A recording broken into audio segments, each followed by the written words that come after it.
Have gone quiet by there. Curious to get a sense of how many squad cars, for example, are there. I know it's dark and difficult for you to see, but just to kind of get a sense of the police presence. I would say at least a dozen, if not more. Maybe I can check with our producers. Did you count how many vehicles? I know we were trying to count as the vehicles rolled up. Roughly a dozen vehicles that rolled up. And this was a mix of different type of law enforcement vehicles. You can see the heavily armored SWAT trucks that had the lights and, and the big armor on them and all the officers inside. And then regular squad cars. We also saw some larger vehicles that clearly were used as part of the equipment that was used for this kind of search. So truly a variety. And the interesting thing is throughout the day here, Lindsay, we've followed some of these vehicles to different properties. There was another home but I'm going to listen to this on my phone. Excuse me, I'm just listening for a second. There was another home associated with this suspect where we were earlier today. And again, there was an armed presence of law enforcement officers there. And that's where we were getting ready to go live before we heard the reports of the explosions happening at this house. But Lindsay, this is really just an intense and dramatic turn of events because it really seemed for a moment there that whatever was happening here was over. Police packed up and the vehicles left and everything went quiet, except for a few cars down the road, and then suddenly they all came back and it started all over again. But it's important to point out, and I like the question that Brad Garrett posed is, have we heard a response from the suspect? Again, from our vantage point, there's no confirmation that there is someone inside that home other than the one-way conversation that we've heard from the law enforcement officers. I'm gonna let it run. And we're going to let you go with, but just one last question. Just give us a sense of the time frame, because you said that everything had gone quiet. It seemed that the police cars had gone away and then all of a sudden returned. I think he's gone too. How much time have they been there and the negotiation process? Yeah, I don't think homeboy's just chilling in the house. I think he's long gone already. I mean, I don't know where he would be, in the woods or something, but I don't think he's just back at the crib after killing 18 people just chilling at the house. Your earpiece out a moment ago. Were you hearing another command or no? It's difficult because the helicopter overhead, but let me just double check here with the producers. You guys haven't heard any new commands in the past couple minutes, have you? For 10 minutes. It's been silent for 10 minutes. We've sort of been timing this out. Not only has it been silent, but we haven't actually seen a whole lot of movement. But again, from our vantage point, there is sort of like a mist or a fog in the air above the grass. And you can see the red and blue lights that are illuminating. Oh, what's that? What's that up top? What is that shit? I'm just trying to get a close look here. What that? Is that somebody upstairs? Armored vehicles parked in front of the home. What that? Shining their lights, and it is still. Oh, go ahead, Amanda. I was just going to say, we can tell you what we can see here, which again, like Brian said, you probably can't see well from where you are because of that hill that we can see here. But we're seeing lights shine across the home that they seem to be focused on here. Was he praying or something? Again, NBC News reporting that this is the home of Robert Card. But yeah, it seems like there are pretty big spotlights that have been moving over this home. On this side of the house that we can see from here, and it's tough to make out. I can't tell if that is a window, a light in a window in the center over the peak. Yeah, can you make out, Alex, from where you are? There's something on over the home. Yeah, I think I know what you're talking about. It is very hard to see from this angle because of that hill. We can see that there are some lights being shined on this home, but you just see that tiny sliver of light, and I do not know. Oh, we did see a big spotlight go over the field across this home. I believe it might be coming from, I'm not sure where it's coming from, but we did just see this giant spotlight shine across the home here in this field. Not sure where that was coming from, but yet we can't really see much from our position, definitely as it has gotten darker. There's a sliver of light shining on this home here. Not sure if it's a window. Very hard for us to make out just from our position and how the home is covered by some trees and this hill. I did mention that spotlight a few minutes ago. I haven't seen it again. And just to explain, and so Alex, what we are all looking at on the screen right now is the picture of the scene in Bowdoin. We're seeing a few more, presumably spotlights moving around as police are outside a house in Bowdoin. They believe Robert Card is in. I think I used all my notifications. Robert Card is the man police believe could have been on the Maine channel tonight. Is responsible for the shootings last night in Lewiston that killed 8 people, left 13 people injured. 18 people. Killed. And this is the latest scene where the biggest concentration and focus seems to be now. And we heard probably about a half an hour ago now. We heard what sounded like a bullhorn of police talking to, saying Robert Card, asking him to come out of this house. We have not heard any of that for a little bit now. But to be fair, it could also be drowned out by the helicopter that has now arrived and is circling the property as well. And Alex, you talked about the spotlights that you're seeing on the field to sort of set the scene for people. It sounds like the field is really the only separation between you and the reporters and this home where they seem to be focused. Yeah, I'll be honest, when law enforcement first came up to us asking us to turn our lights off because of a dangerous situation, I kind of crouched down. I got a little nervous because we're somewhat close to this home. There is some distance, but it is this open field and just this little hill that's kind of acting as a barrier between us and this home here. I just saw a light from the police kind of shine up and then go towards the house. They may be repositioning their lights or just adding more light to the situation. You guys had touched on it, why we were here in the first place along Meadow Road in Bowdoin, because as NBC was reporting, this is the home of Robert Card, and they were executing a search warrant, and it's been, a very busy place today. There were reports earlier today of gunshots being fired, but that turned out to be false, and that was from the Maine Department of Public Safety. There were loud noises, and I want to comment right now, the armored vehicle appears to be driving close to the home, and has disappeared behind this little hill between us and the home. So that armored vehicle has just disappeared. Get that thing. Remember that Texas story? They tore the whole. Wow, and we just saw. Tore the whole house down. We just saw a lot of the lights go out there and then come back on. Oh, so he's sending a sign. He must go somewhere in his bathtub. Armored vehicle drive closer to the home. I don't have a shirt on right now. now. Armored vehicle positioned across the street from the home, shining some lights. We do see some lights moving around. I'm just trying to. I feel so heavy though. I ate these burgers. That was really good. A window that's being lit up. No lights on inside. From and heavy, like window, bloated, a chimney. Disgusted. Just bits and pieces of this home. It was really good though. There's a light being shined, as you can see, pointed right at us. Did the light at the top of the thing go up? Drone. It does almost look like a But we are definitely seeing law enforcement. Yeah, I think so. And we see another drone to the left.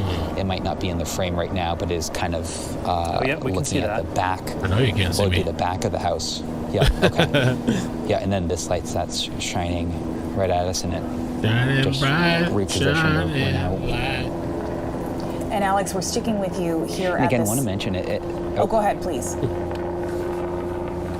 No, just wanted to mention that, it has been quiet for a while.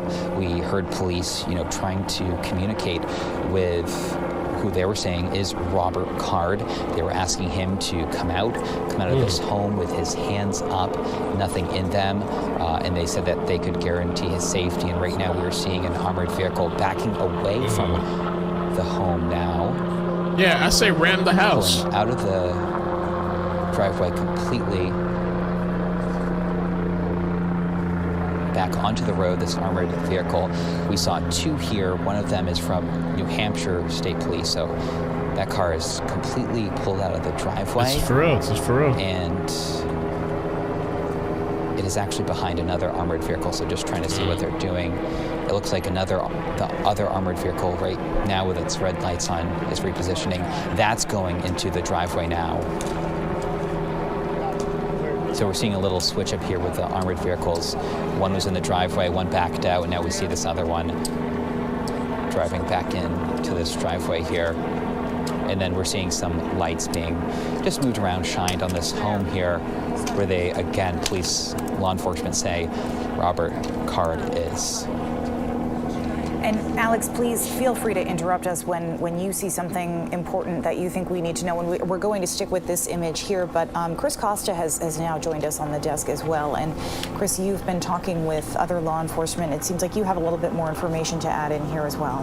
Just a little, not much, but here's what we can tell you. There are public documents that help us understand why police may be focused on this home.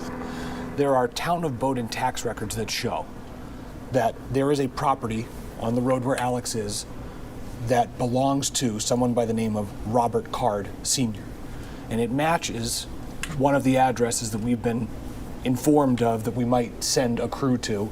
We believe Alex is at that home right now. Mm-hmm. We believe that's the reason the police have gone to this house, is they're maybe trying to draw a connection between who owns that home and potentially the suspect they are looking for being inside. Now, throughout this process, I've been trying to talk to law enforcement sources to get a better understanding of what exactly they're doing. The reason we can't tell you that is because they are concerned that if Robert Card is watching television right now, explaining what they are doing would give away their tactics, jeopardize the investigation, jeopardize the lives of the officers and the first responders trying to bring this situation to a peaceful end. We certainly don't want to do that. No, obviously not. But it is helpful to understand that in these moments where it feels so tense, why there is a lack of information. Right. There's clearly a plan set in place that they are putting in motion here. I mean, I know things gotta be handled delicately, but to me, somebody that's killed 18 fucking people, like, we're ramming that fucking house. We're gonna get the Bearcat. You see what they did to that guy in Texas? He didn't even kill anybody. They literally picked apart the house with these gangster ass machines. Yeah, we'd be ramming that shit, dead or alive, ramming that house and getting ass out of there. TV. I want to remind people, that are watching, we are in this driveway at a neighbor's send the robot dog, and there are smoke just grenades, tear gas, all kinds. I throw everything. So that's why I throw the kitchen sink of that shit. Other noises. Just runs at RPG. Other crews are working here, delivering this news to folks. This whole we're gonna be nice and come out your hands up. Helicopter that's been circling around. And we actually see, reporters just changing up positions, next to us to the left across the street. I hope we didn't kill any kids. There's another field. I don't even know if the field in front of us, and then we have a field to our left. And, everyone's just trying to get the best positioned where you're not able to see too much because, again, this is kind of this little mysterious hill in front of this home here that's kind of blocking our view. But we do have... kind of whispering a little bit. But yeah, so this is interesting. His house is surrounded. I promised Maddie I was going to go to the pool, so I'm going to go to the pool. But every time I get up to all right, we're going to go do something, or we're going to go, something pops up like this. And I'm like, damn. But I'm going to have my phone on. I'm going to listen in to see what they say. And then when I'll come back, I'll just jump on again for a bit. But I'm just, I know, right? So much for sleep. But ABC News is saying, suicide note left. Ooh, is that the note that he left behind? Maybe it's not why they're worried about, maybe he's gonna hurt himself. I mean, that is sometimes what these people do. These people that go killing rampage, sometimes they off themselves. I have until 10 p.m. We can be at the pool till 10, so we go for a little swimming. Yeah, going at 8 o'clock on a Thursday. That's right. Go for 30 minutes or an hour, maybe. I don't know. But I don't know. This is weird. Alex, I just want to clarify with you. Has there been any indication from the law enforcement officers on scene that Robert Card is in fact in that home? Is there any confirmation of that right now? So there's no confirmation. We're just hearing law enforcement say Robert Card's name. That was a little while ago. It's been quiet now, but a little while ago we heard them say, Robert Card, we know that you're in there. Come out with your hands up. So they have not told us, hey, we know Robert Card is in this home, but it sounds like, listening to them, they believe Robert Card is in this home here on Meadow Street. Damn, so they think he's in there. We're going to take a brief pause here, Alex, just to listen to what's going on. They should send the dog. That's what they did with the other guy. Yeah, I'm going to leave the stream up. I'm just going to let the stream run. I'm going to pull you guys up on my cell phone so I can listen and chat with you guys, too. I'm just going to watch the stream as well on my phone. Yeah, I don't know. And the robot dog in there. Yeah, I'm gonna leave the stream. You're good. Don't worry.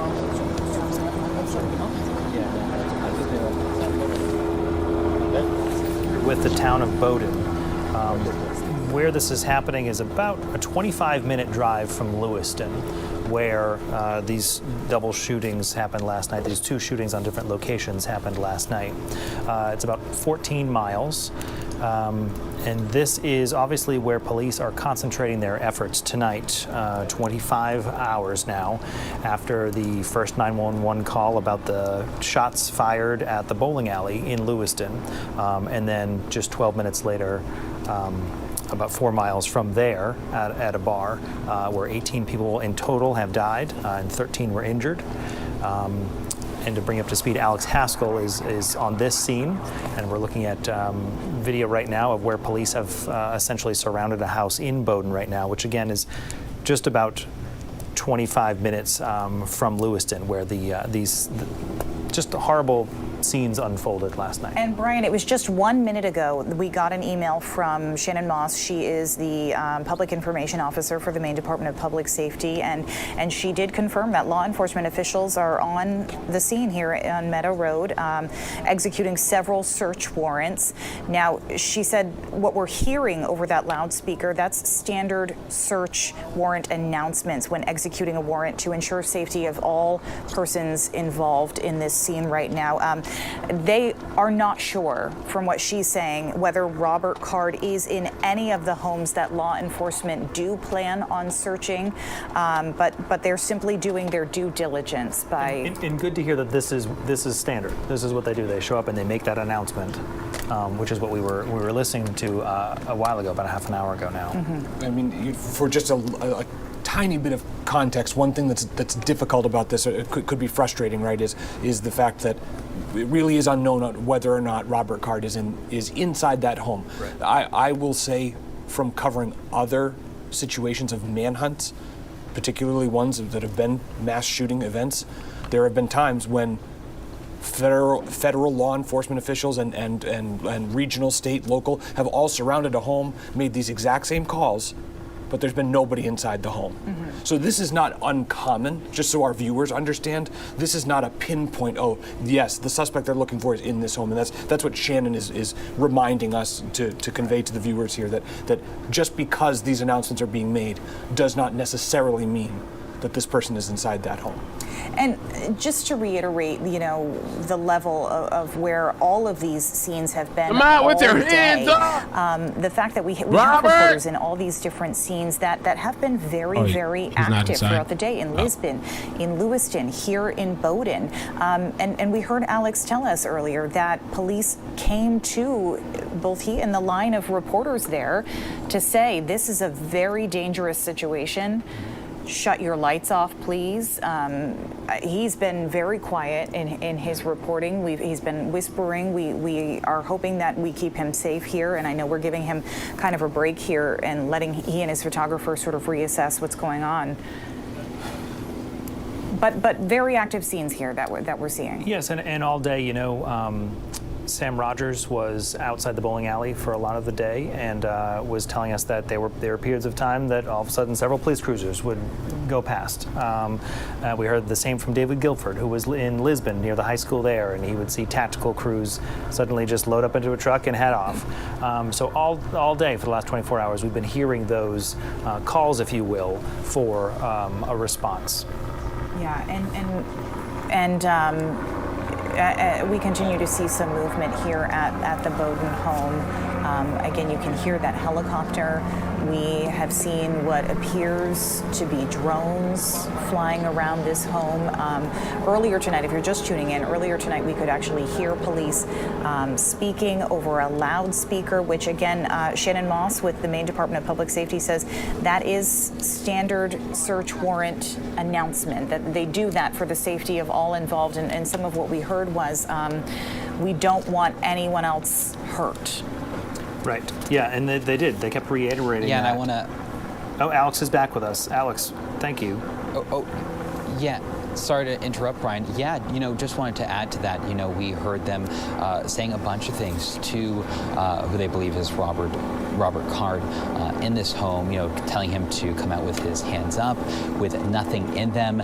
They were asking him to come out and stand in front of a truck, which is apparently in this driveway. We can't see it because of a hill we've mentioned. We just want to keep reminding you, our view here is limited and we're just going off of what we can hear. And they said that they could help. They said that they could guarantee Robert Card's safety if he is in this home, and they don't want to do anyone harm. We still have this helicopter circling around us. That hasn't changed. And kind of want to give folks an idea of where we are, what the scene kind of looks like. We are in a neighbor's driveway, and across the way here, we are obviously pointing at this home of interest. We have a field here, and then a tree line off to the right, some trees off to the left of us, and then a field. And then again, as I mentioned, that hill that's blocking our view of this home that has some lights shined on it. And of course, we want to be, fairly vague with law enforcement position in case Robert Card. We heard Chris Costa mention this, in case Robert is there listening, watching TV, we don't want to give him any information on where law enforcement are. So we will be vague in our description, but you can obviously see here members of law enforcement are in front of this home. We have two armored vehicles here. One is New Hampshire State Police. Not sure what the other one is. Earlier, we saw about 9 vehicles come down this stretch here, pull up in front of this home, and we've seen these armored vehicles kind of switch in and out, shining lights on this home. And we still have this helicopter that is circling around. Go ahead, Amanda. No, I was just going to help you out if you were running out of things to say. We certainly do hope that this does come to a peaceful resolution. I know of the 350 plus law enforcement officials who have been involved in this search for now more than 24 hours for Robert Card. We do hope this does come to a peaceful resolution. Again, you're watching live images of a home in Bowdoin right now. And it was 9.5 hours ago now that we last heard directly from police when they held a briefing at Lewiston City Hall. The head of the state police saying that there was an arrest warrant out for Robert Card for 8 counts of murder. So, as we were just hearing from the public information officer for the Department of Public Safety, Shannon Moss, that they're executing a search warrant, and these are kind of standard procedures they do to alert people in the area to what is going on, because again, 8 counts of murder, and police had said at the time that number was likely going to go up as more victims were identified, and that was the only reason that it was only 8, even though 18 people were killed last night. That number they do anticipate going up. You've got to imagine that for Alex, I meant to ask you, are there lots of homes nearby? Is this a dense neighborhood, or are they pretty spread out? That's right, it's really... Yeah, good question, Chris. So they are pretty spread out. This is rural Maine. Many of us from here can kind of picture that. We have our fields, but we also have homes kind of spread out here. We are at a neighbor's home, and the only home that I can see is one directly in front of us, on the same side of the road as we are. You can't see it just because it's too dark. And then we have this home here to our left, which is where police believe Robert Card is. So everything is pretty spread out here. These homes nearby, to have the activity that's going on around this home, the helicopters, the bullhorn. Yes, we understand that these are standard procedures when executing search warrants, but given the shelter in place, given the fact that police have said that this person is armed and dangerous, I can imagine that it might put a lot of people who live in that area on edge. Obviously, I'd defer to them, hearing their personal experience as they live this, but trying to put ourselves in the shoes of the people who might be watching this from across a yard. Because, you know, that's shelter in place has been for Bowdoin, has been one of those communities. Lewiston, Lisbon, Auburn, Bowdoin, most of Androscoggin County. So these very neighborhoods are what have been under that. I've been told to just stay inside, don't open your doors, lock your cars. That has been the ongoing message from law enforcement.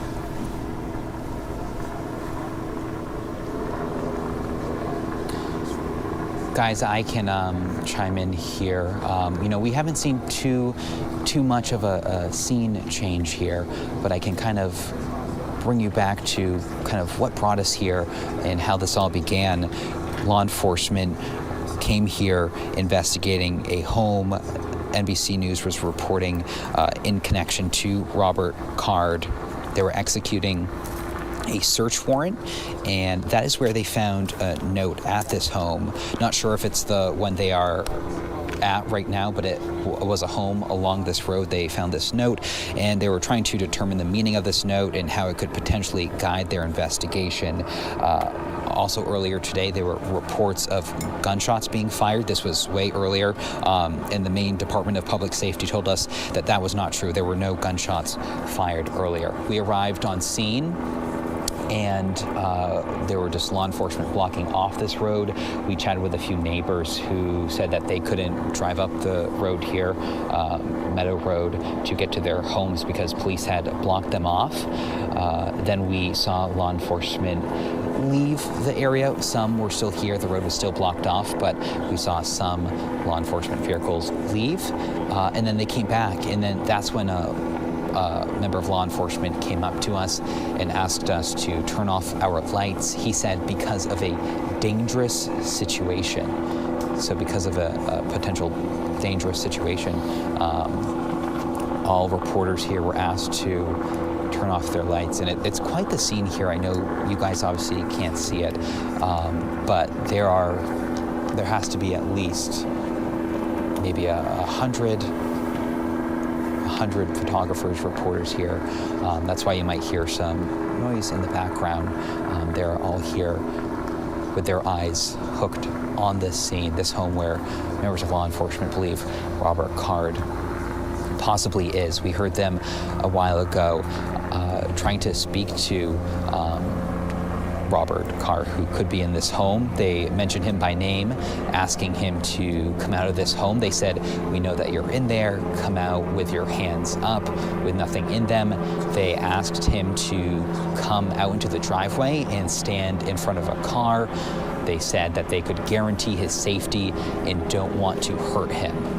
That is what we heard law enforcement communicate to possibly Robert Card, who could be in this home here in Bowdoin. And Alex, you mentioned this is an interesting scene. It's not something we personally have seen before. I honestly can't tell you the last time we took a standoff live on television. Yeah, well, it's been years since we've seen a manhunt of this size. Right. I think the last time we've seen anything of this scale with this sheer number of police from all over New England was Corporal Cole's murder back in April of 2018. In fact, I spoke to Cheryl Cole, Corporal Cole's wife, who says she has been watching this coverage constantly, and it is, of course, bringing up horrible memories for her during that difficult time. I want to read what she wrote to me. She said, "The news of what's happening in Lewiston sent me back 5.5 years. Granted, my situation was nothing compared to this one, but the massive manhunt in the aftermath of my husband's murder put this community in such a state of shock and horror. My heart breaks for the Lewiston community." And a lot of hearts breaking tonight for the community. We actually learned from the Boston Bruins. We know their goalie, Jeremy Swayman, went to the University of Maine. He's from Alaska, but he's He has a lot of Maine in him. He talks about it a lot. And the Bruins, in response to the tragic events in Lewiston, say the Boston Bruins Foundation has created a fund to benefit the families of those affected. And they have actually pledged a minimum of $100,000. They're hoping more people will donate to that fund to help these families affected. I believe that if I caught it correctly, they're auctioning off some sticks tonight. They're also wearing special decals on their helmets with the outline of the state of Maine with a little heart over where Lewiston is. And then actually Jeremy Swayman was the one who hung up that custom Bruins jersey over the back of the glass there over the bench. Its number is 207, says Lewiston Strong. So it is very, a lot of people in Maine were responding to that on social media, saying how heartfelt that was for them. Right. Well, and it speaks to that so many communities, this resonates for a terrible reason. They've been through it. They know what we are going through. They know what is going on in your home tonight with concerns and fears and the unsettling feeling that this has happened. So increasingly it seems that people are reaching out with just support, have your back. And to your point, Brian, we know that the shelter-in-place orders are for a very specific area of what is a geographically large state. But there are, like, for example, school districts all over the state. In southern Maine, relative to Lewiston, that's close, right? But 45 minutes away, there are school districts that are saying, because of the ongoing situation, we are canceling school. There are bigger issues at play than getting people to work and to school. So absolutely, but at the core of all of this, state police train for this kind of thing. They do respond to other standoffs in the state, perhaps not of this scale, but it's something they train for. Their negotiators, their crisis response team. Let us not lose sight of the mental health aspect at play here. Family telling NBC News that Robert Card was experiencing some kind of acute mental episode just before this shooting, and it had a history of mental illness. So the folks who are on the ground there aren't just police in tactical gear that we talk about. It's not just the armored vehicles that we've shown plenty of video about. It is mental health professionals who are trained to respond to a situation like this if Robert Card is in fact in that home. And as we're watching some of this video, Alex, I know you're still with us. There we go. Please, please. It sounds like there's movement there.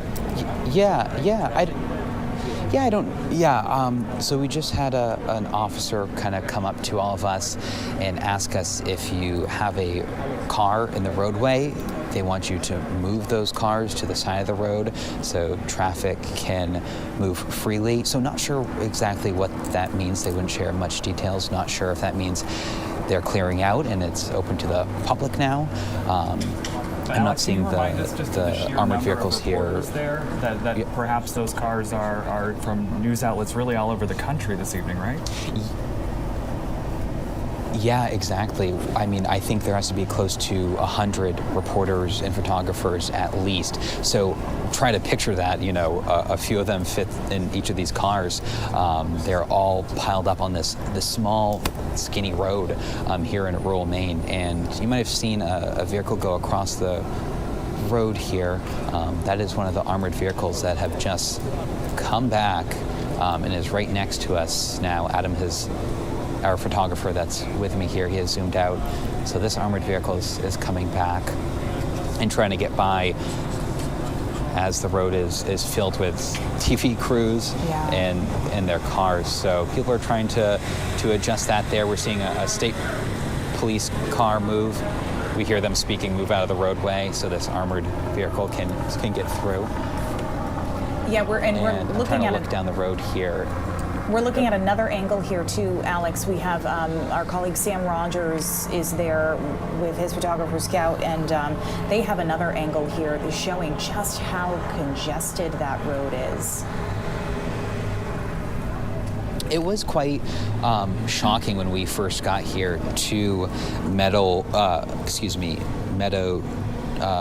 Road in Bowdoin, just a few hours ago, just how many cars were lined up along this small road. And now that the number of cars have, only increased. And so imagine cars piled up on both sides of this small road and these giant armored vehicles trying to get through there. it is quite the scene, and we have many reporters and photographers here, again, with our lights off. That is why it is so dark here. If you're just joining in now or would like the reminder, it is dark here because law enforcement asked us to turn off our lights because of a dangerous situation. And then they approached this home where they started to call out the name Robert Card, asking him to come out. And we don't know. It has not been confirmed if he is in fact in this home, but we have heard law enforcement say, we know that you are in here, asking him to come out with his hands up and empty with nothing in them. And there's a hill kind of blocking this home here, but apparently there's a truck in the driveway. That's what law enforcement are saying, and they want Robert Card. They were asking him to come out and stand in front of this truck in the driveway, but we can't see that because of the hill, and we have members of law enforcement shining more lights on this home here. You might be able to see, from what I can see from this home, is a chimney, a small window, but it doesn't appear any lights are on inside. It looks really dark because if law enforcement weren't shining a light on this home, we wouldn't be able to see it. So it's very dark here besides the lights from law enforcement, the small tiny lights of our phones with about 100 law enforcement, 100 reporters and photographers here, just these tiny lights. And of course we have the moon that's providing some natural light, but of course, as you can see, not a whole lot. And we are wide open here. We are in rural Maine. We're in a driveway of a neighbor that's allowed us all to gather here and kind of watch this scene unfold here in Bowdoin, where Robert Card could potentially be. We don't know. That has not been confirmed. And things have been silent here for a while. We heard attempts by police to try to communicate with Robert Card, who they think is inside this home, but they have stopped that for some time now. And we have had a helicopter, as I'm sure you can hear, just circle around constantly. That has been a constant presence. And the question was asked earlier, kind of where are other homes positioned in this case? This home is isolated that we're looking at now. There are no homes exactly next to it. There are neighbors down the road. There's one directly in front of us, a home across this long field here. Their lights are home, and you can't help but wonder, what are they thinking tonight?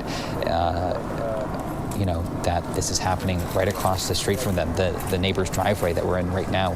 What are they thinking with, dozens of crews, reporters and photographers in this driveway, checking out this scene? It is quite, this isn't the best word, but crazy. It's pretty wild that this is happening.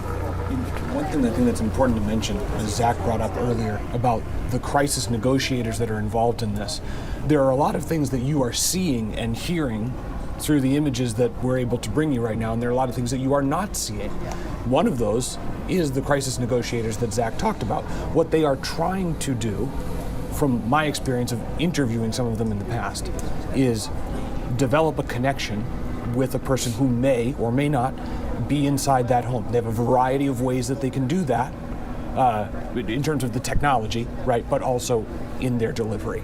The difficulty with all of this is, imagine the heightened stress for everybody involved.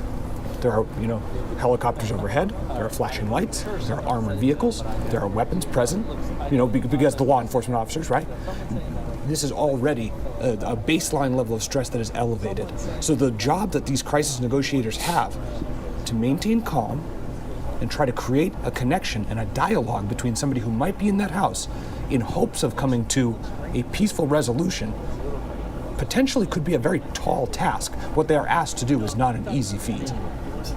And that is the question. Alex was mentioning it again there, that we don't know if he's in there. Right. We don't. There is no indication he is or he isn't. Alex was telling us before he has not personally seen any movement, any indication, the lights on and off, but we don't know. That is the question. Yeah, and I also want to point out that to step back a little bit, that this is kind of a traditional rural Maine town. Alex was painting the picture earlier of fields and homes.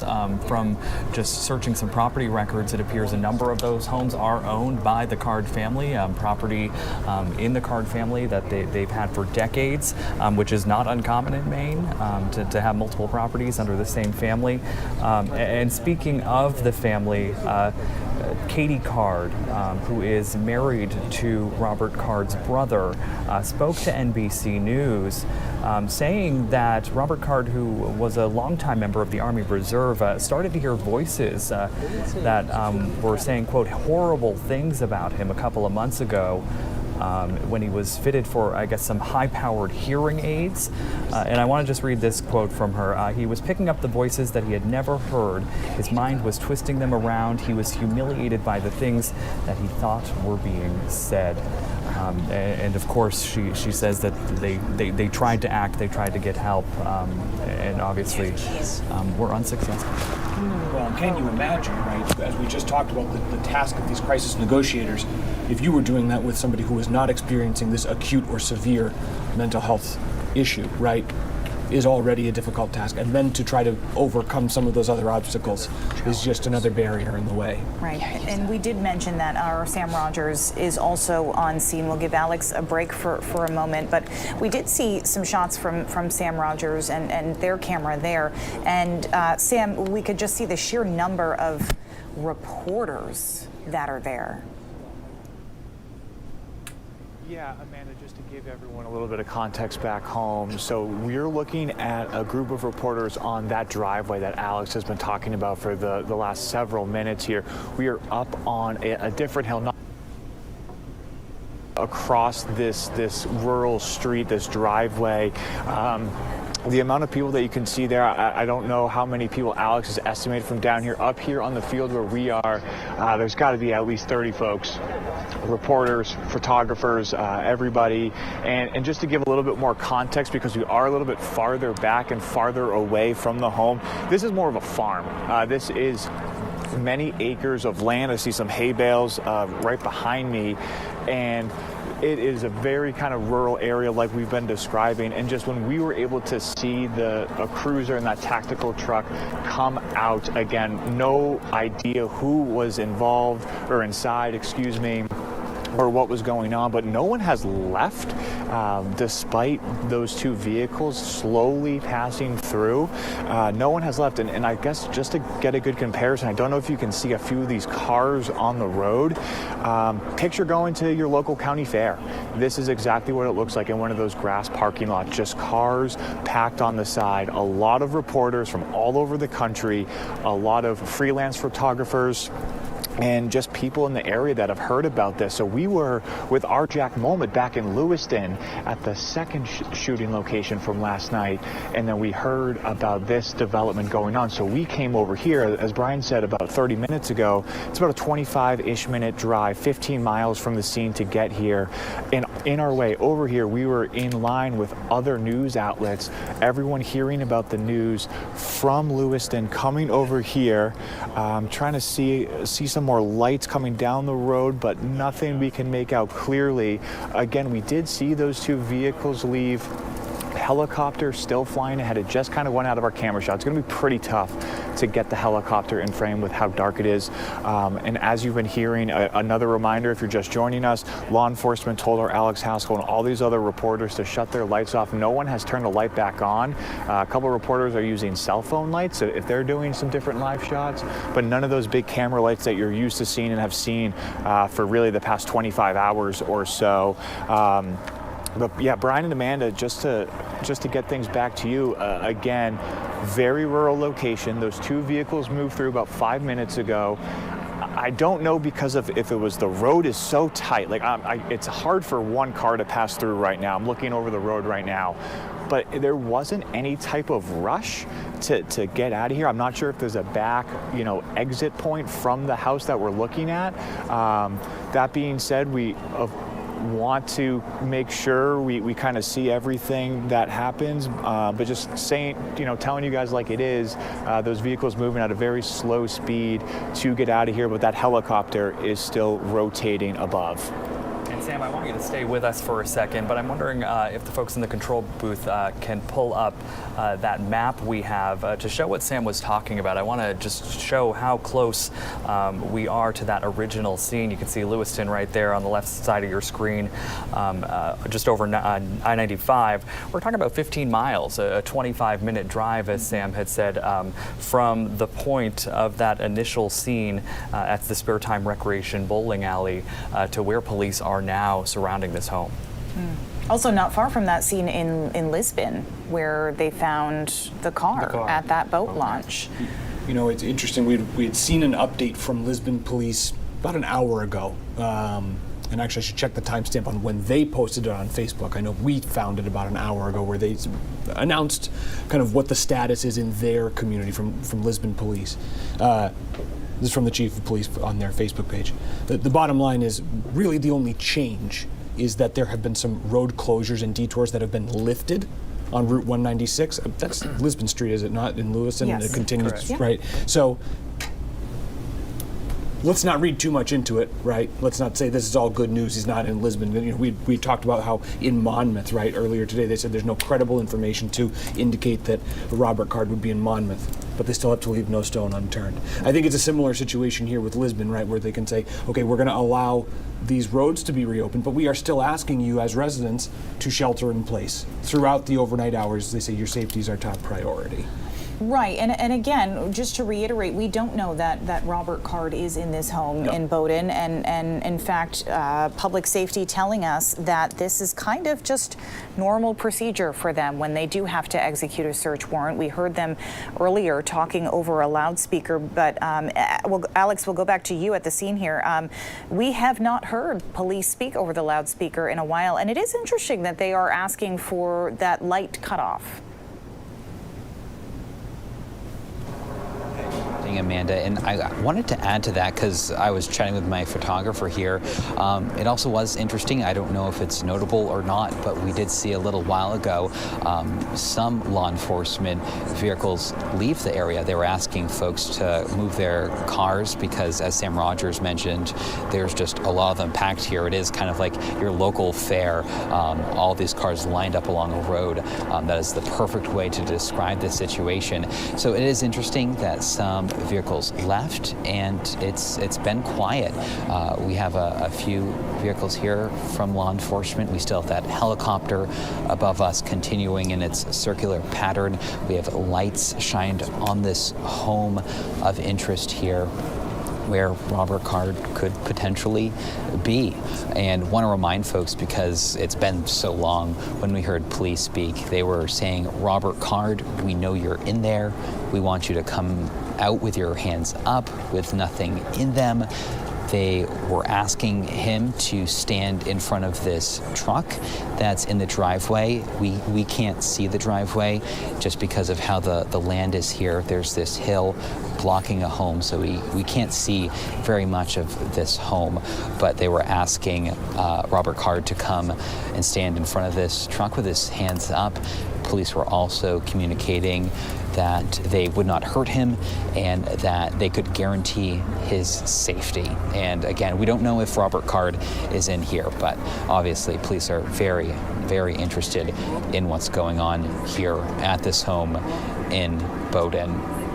And we heard Sam Rogers mentioned it. It is rural Maine. We have fields here, trees, and homes are really spaced out here. So no one directly next to this home here. But I can see across the way past this home here, just some lights through the trees. And it's what I presume is, some neighbors. But thankfully they're far away.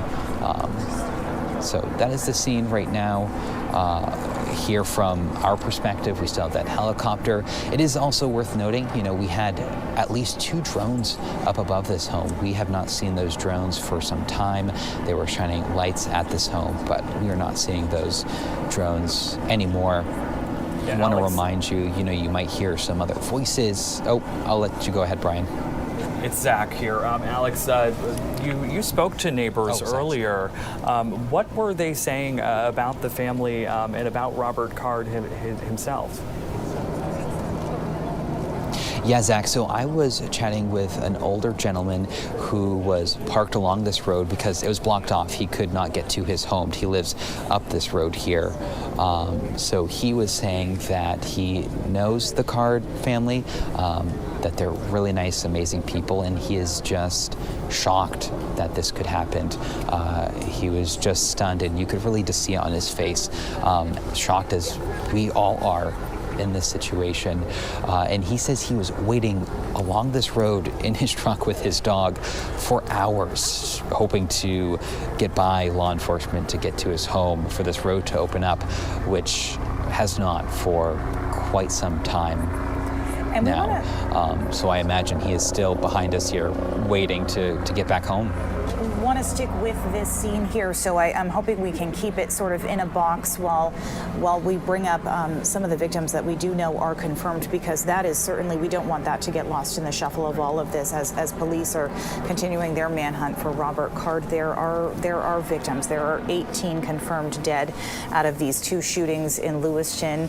And Zach, you actually spoke with some family members today. Yeah, several of us have reached out to loved ones and family members who have shared a lot of different memories. We've talked to coworkers of folks. We've talked to folks that coached sports alongside people.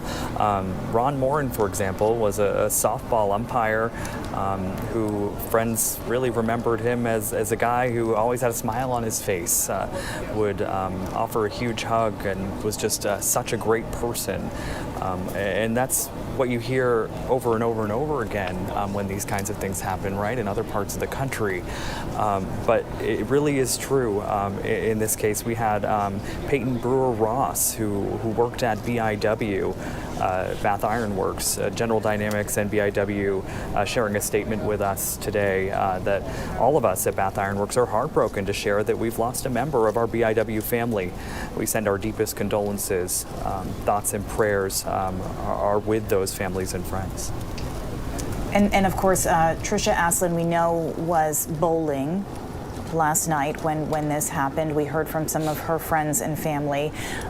Joshua Seal there, we heard from his wife a little bit, or Arthur Stroud, I'm sorry, is who we heard from his wife, but Joshua Seal, we know, a victim. Bob Violette, Joseph Walker, also known as Joey, was the son of that Auburn City councilor. And we heard from him last night. Our Jack Molmed spoke with him of just how difficult it was to not know, but knowing deep in his heart that his son was among the victims because he had not heard from him. Joey Walker there, the manager at Schmenge's, and the son of that Auburn City councilor, Leroy Walker, spoke to Lester Holt earlier, remembering his son as a guy who loved that establishment, was there to have fun, loved the cornhole tournaments, and folks gathered that night after work. We've been talking about that it was an industry day, a day they were given a little bit of a discount to go in and have a beer and a bite to eat, and just enjoy themselves. And obviously he was in a place that he loved, and this happened. And we briefly mentioned Joshua Seal. I do want to say his wife, Elizabeth, did post to Facebook that he was just the world's best father to our 4 pups. Loved spending time with them, traveling, going for a day trip to the beach or going camping for the weekend. Not only was he an amazing father, he was a wonderful husband, my best friend, and my soulmate. Just incredible to hear these words about, as we learn more about some of those lives lost in this tragedy in Lewiston. You're back looking at the Amanda live pictures from Zach, Bowdoin tonight. Oh, yes, you're Alex. there and can... Hi, Brian, sorry. Just wanted to update you guys. We are seeing some movement here. We all obviously want to be careful not to give away law enforcement position in case Robert Card is in this home watching our coverage. We always have to be careful of that. But we just saw this armored vehicle that was in the road across from this home of interest, pulling to the driveway. And it was quite the scene. We saw many members of law enforcement follow outside of this vehicle, follow this vehicle into the driveway. So they are definitely on foot, doing their thing, handling the situation the way law enforcement does. So we are definitely seeing some movement here. So not sure exactly what they're going to do next, but the scene is changing. But over by us, and it's still us just watching with our lights off. Law enforcement came to us a while ago and asked us to turn our lights off, all our cameras, because of a dangerous situation. And then they started approaching this home saying, Robert Card, we know you're in this home. Come out with your hands up with nothing in them. They were communicating that to Robert Card, who could be in this home or he could not be in this home. We do not have that confirmed. And we do have this helicopter. Again, you can hear that constantly. But that is the scene right now. Things moving here a little bit, still shining light on this home here in Bowdoin. And for our viewers, the image you're looking at right now is from our crew at NBC News that's also there. And basically you're seeing that line of vehicles that Alex has been talking about down the road. And we know this is tough to see at home because it is so dark, but it speaks to what this environment is right now for all those people who are there. We know there is a large number of members of law enforcement there. We know there is a lot of media there. And they are essentially in the dark. At the request of law enforcement that those lights go off, and really all we're seeing is the flickering of those police lights and then an occasional light on the house where they're concentrating their attention. That's what you see right now. And the trees. And Alex has been describing what this area looks like, that they're kind of looking across a field. There are some trees. There's a tree line to the right as well, and then more fields in the distance. And as Zach was telling us, public records show that the Cards are a known family there. They own a number of properties, and not uncommon in Maine for, once upon a time the family owned a farm and it was broken up and there were houses built on it. So, this is certainly a neighborhood that anybody who grew up in the rural part of the state, as we did, we are familiar with what this looks like, even though it is very difficult to see tonight. As a matter of fact, Brian, you talk about a family farm. I'm going to double check myself here, but I believe they did own some farm equipment, crop equipment. Just give me 1 second. Yeah, field crop equipment is one of the category breakdowns here in the tax logs here at that particular property. I don't know. I am by no means a law enforcement officer. I have no real, deep knowledge of tactics and skills. I would hope that having wide open space surrounding this home would give them better visual advantages to being able to see if there is any movement. There have been times where police have been called to homes that are, as we know in Maine, right, sent back on long driveways, back, behind get us a better trees, view, where it can be very difficult to see unless you are in front of the home. Or in crowded neighborhoods where the houses are right on top of each other and you're, evacuating other homes. This is unique in that it's so concentrated on a house. And Bowdoin is one of those communities that was told yesterday, shelter in place. Do not leave your home. I want to check back in with Alex because you can kind of hear people talking. Alex, is that just the reporters or are you hearing any sort of police chatter? Okay, I'm going to get us, I think this one's a better view. I mean, I can still do both. And just fix this up. What's up, everybody? Welcome. If you guys could hit the like button, I'd appreciate that. Subscribe if you're not subscribed. Let me get, hold on a second. This here. I want this, but minimized. There we go. I think we got a better view with that one.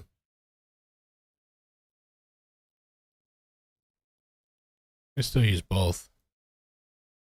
And then I want this audio. And threatening to shoot up the National Guard base in Saco, Maine. More information about him as well, that he is a petroleum supply specialist in the Army Reserve, having enlisted in December 2002. That's according to an Army spokesperson who told Fox News, adding that he has had no combat deployments.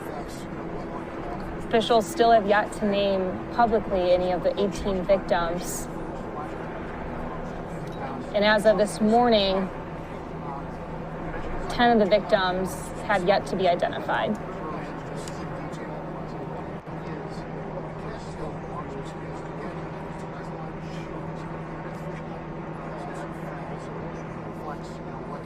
Police have also confirmed that 7 people, 1 female and 6 males, were killed at the bowling alley, which was holding a youth league at the time of the shooting. We've been hearing a lot of questions about the ages of the victims, though none of that has been made very clear to us from either the hospital staff, nor police, nor lawmakers that we've all heard from today.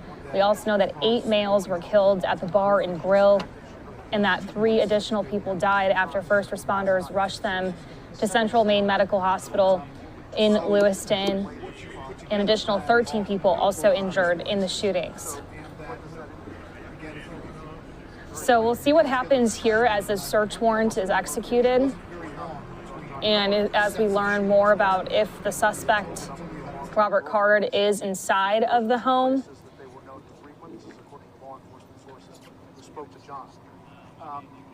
Trying to get a better look here of this window activity that we're watching. So we're going to keep an eye on this live feed that we're getting in here. I also want to show you another live picture. This is out of Lewiston, where we're getting a lot of police activity as well.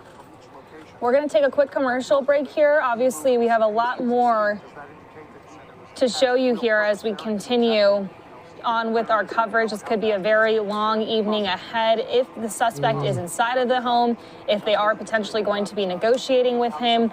And regardless, if this manhunt continues, whether he's inside or not, we know that there's a lot of work to be done as law enforcement works to try to find this very dangerous individual who has killed 18 people in a horrific mass shooting in Maine. Let's take a quick break. We'll be right back.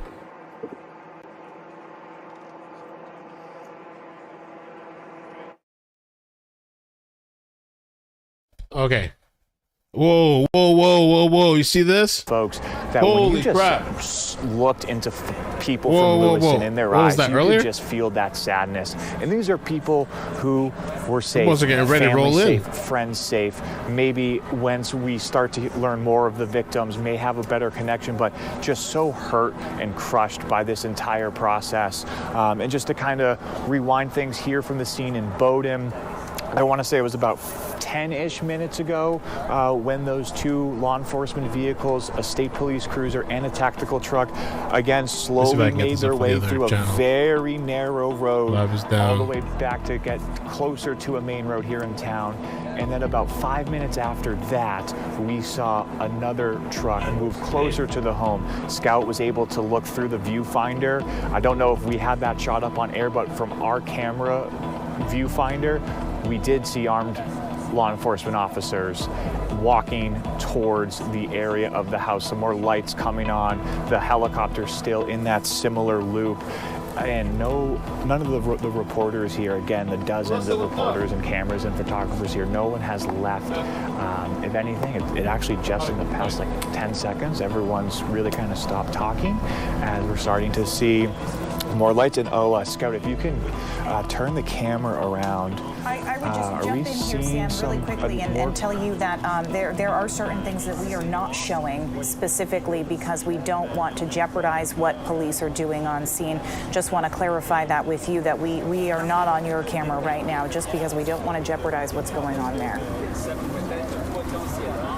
But what we are seeing are cars moving in and out. We don't want to, there is a big procession here. I count 1, 2, 3, 4, 5, 6, 7 cruisers. Scout's gonna get a better angle here. And then Alex and Adam, if you guys want to turn your camera to your left, everyone's kind of getting down on the road. It looks like this first vehicle is a tactical truck. Again, as they're slowly making the way, and once they get closer to the camera, you'll be able to see how tight of a road this is and how many reporters are truly here. We'll let the helicopter sound we'll take a pause here and just kind of see what happens.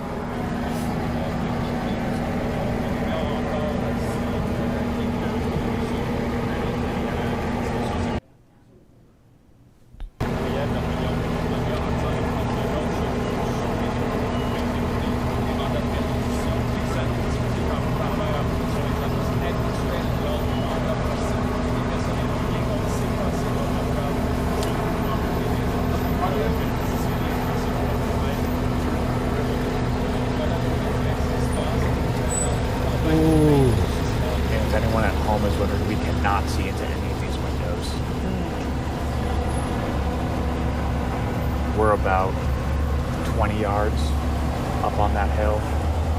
Tough to see in. As you can tell, these are vehicles that are leaving the scene, as far as you can tell, Sam? Yes. Yes, Amanda. We were able. Go ahead. Oh, can you guys hear me? Yeah, go ahead.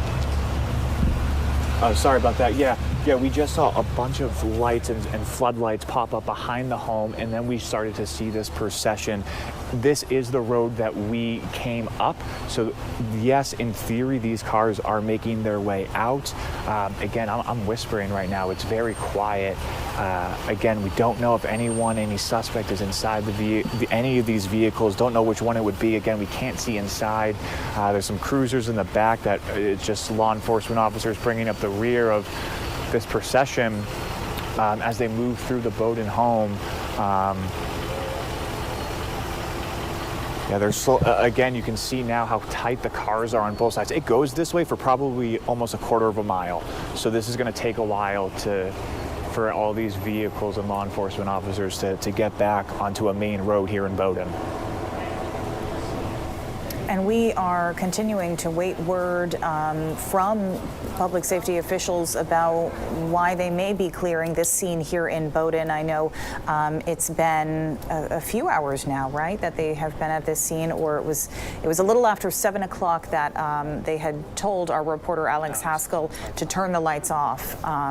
So interesting to see things moving out now. Yeah, and you can see the sheer number of reporters there, but let's also not lose sight of the number of law enforcement personnel that have been brought into the state.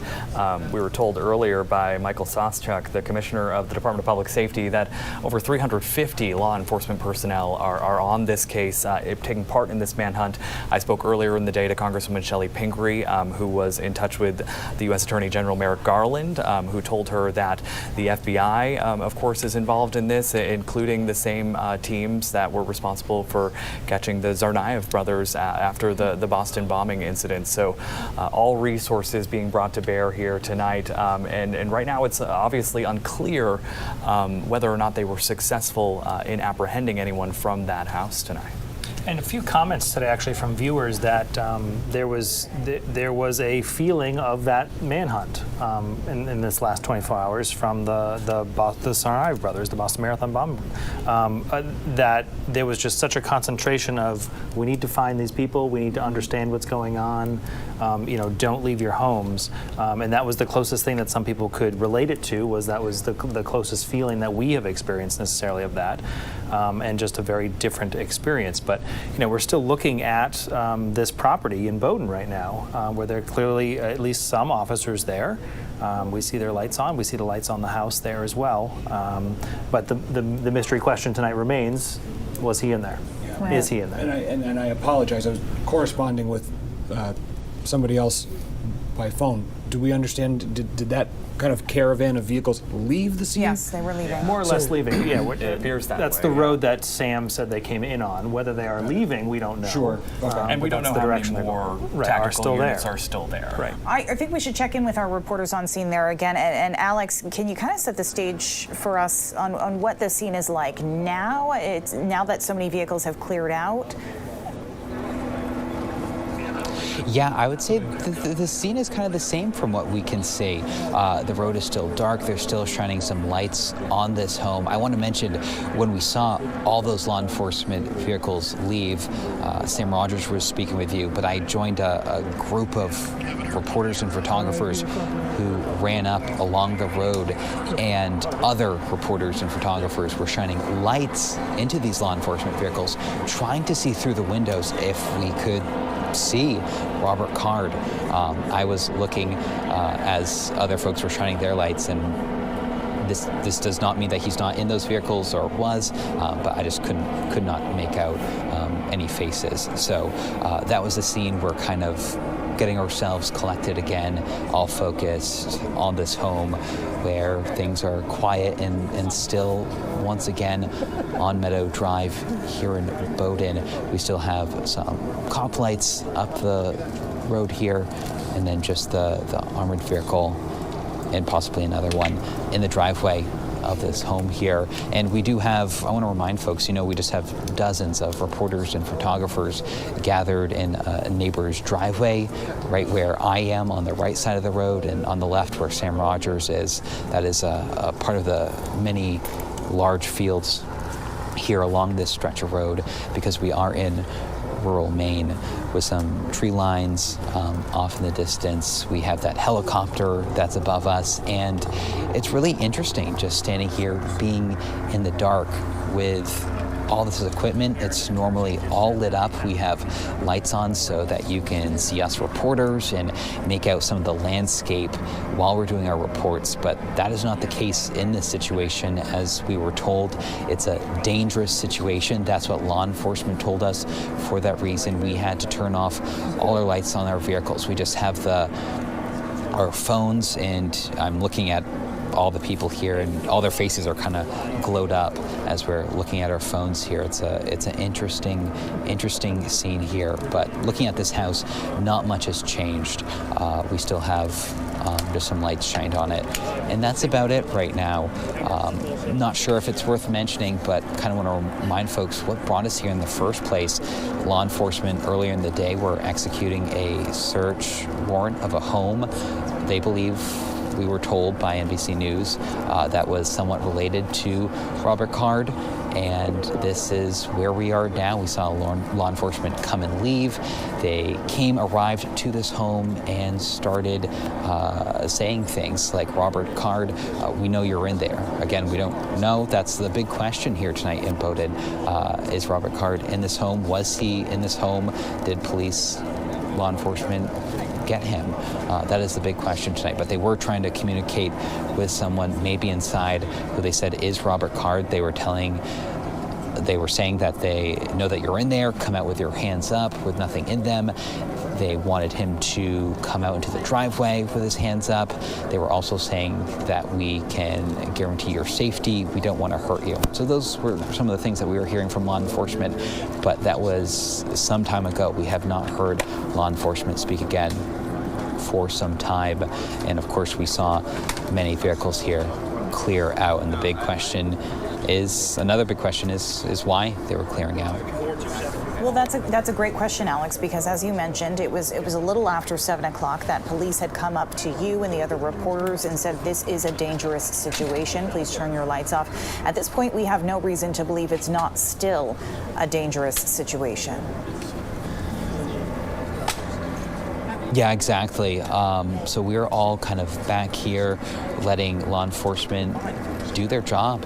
I'm looking at the house. They are moving a light around on the home, still shining a light in windows. So that is some movement and activity that we haven't seen for a little bit. So they are moving a light around on this home. And I have to wonder, what neighbors are thinking. We've mentioned it, that it's rural Maine. There are some fields here, so there aren't many homes in this area, but there are some homes. We are in a neighbor's driveway.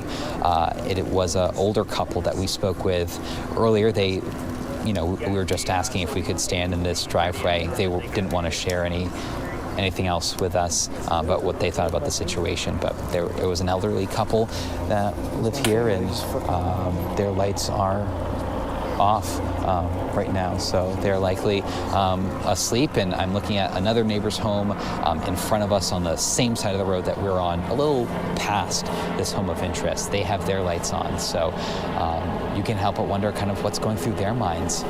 Right. But luckily we have no homes located near this one home of interest here. I can't imagine that couple is asleep based on all of the activity outside. But hopefully, to your point, Alex, hopefully heeding that warning of shelter in place. And police have been asking people all day in Bowdoin and in Lisbon and in Lewiston to shelter in place. We know Androscoggin County Sheriff's Office asked just an umbrella ask of that shelter in place for the entire county of Androscoggin. Yeah, and I want to be careful about any kind of speculation, but I think it's important to note some reporting by our media partners at the Press Herald earlier today talking about one of the other homes on that road that owned by the Card family. They were told by neighbors that it's been vacant for some time, so that's another possibility as well. But of course, we do not have that independently confirmed.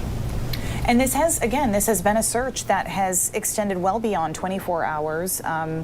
Our coverage has been on air here well beyond 24 hours, but we know that this search for Robert Card has been on both land and on sea. We know 350 plus law enforcement officials have been involved in this search for Robert Card. And Chris, you've been speaking with some of these law enforcement officials too.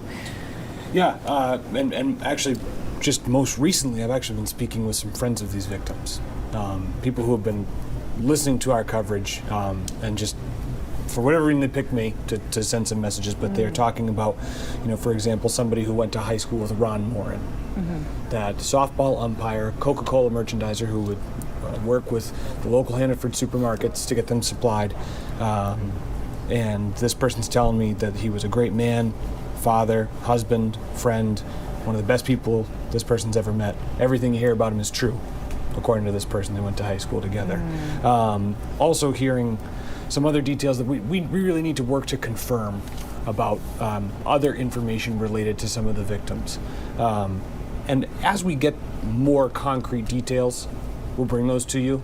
But again, out of respect for the family, it's just, and the people involved, people who know them, we need to wait before we put some of those details out there. I know that for a lot of people who are reading things on social media, it's, well, wait a minute, we know that the picture is out there. We know that this person who says they're his brother or their daughter has said this person has passed away or they're in the hospital. Right. It is so difficult in this age where anybody can create any social media account, steal pictures from the internet and claim to be somebody else, which is why we have decided to be so sensitive and delicate about how we put out this information. The last thing we want to do is be incorrect and have it affect somebody's lives in a drastic way. Right, and Chris, we're now seeing some movement here in this field that Alex has been talking about that separates the reporters and this home. I was just going to jump in, guys, real quick. We are seeing some movement, not too much, but just some law enforcement members coming from the home, walking across this field here, back onto the road. They look like they are in some heavy gear, walking back to their vehicles. But they are still shining some lights on that home of interest here where they believe or had suspected that Robert Card was staying, and we can see a dog. I don't know if you guys can make that out, but a member of law enforcement has a dog with them, and they were just coming from that home and now putting that dog back in the car, and law enforcement walking back up the road. So that's what we're seeing here now. Things have kind of quieted down. We're just all kind of watching to see what happens next, but we have seen fewer law enforcement vehicles here along the road. Things just quieting down. One thing that is difficult about this, right, is that if we, again, without speculating, when we see sort of a convoy of vehicles leaving the scene, a lot of people will jump to the assumption that, oh, well, they're no longer searching in there. He's not in there, or he was never in there. We don't know that. We cannot say that with certainty, and so it's just important for everybody to kind of keep that in mind. That regardless of what we are seeing through these images, they are likely taking the same approach with every tip, every lead, because they have to treat them all that way. Keep in mind that these law enforcement officers, when they are responding to these scenes, going to a address that they believe this suspect could be in, they're coming at this from a reactionary standpoint. When they enter that home, they don't know what is inside. They've never been inside this home. They don't have a floor plan of the home. They don't know where any potential suspect could be in that building. Which is what makes it difficult for them, because this is all reaction.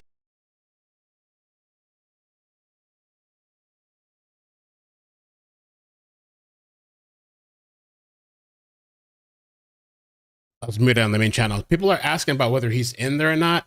I have no idea. They don't even know themselves, supposedly, if this guy's in there or not. So they've been there screaming, Robert, come out. Robert, come out, your heads up.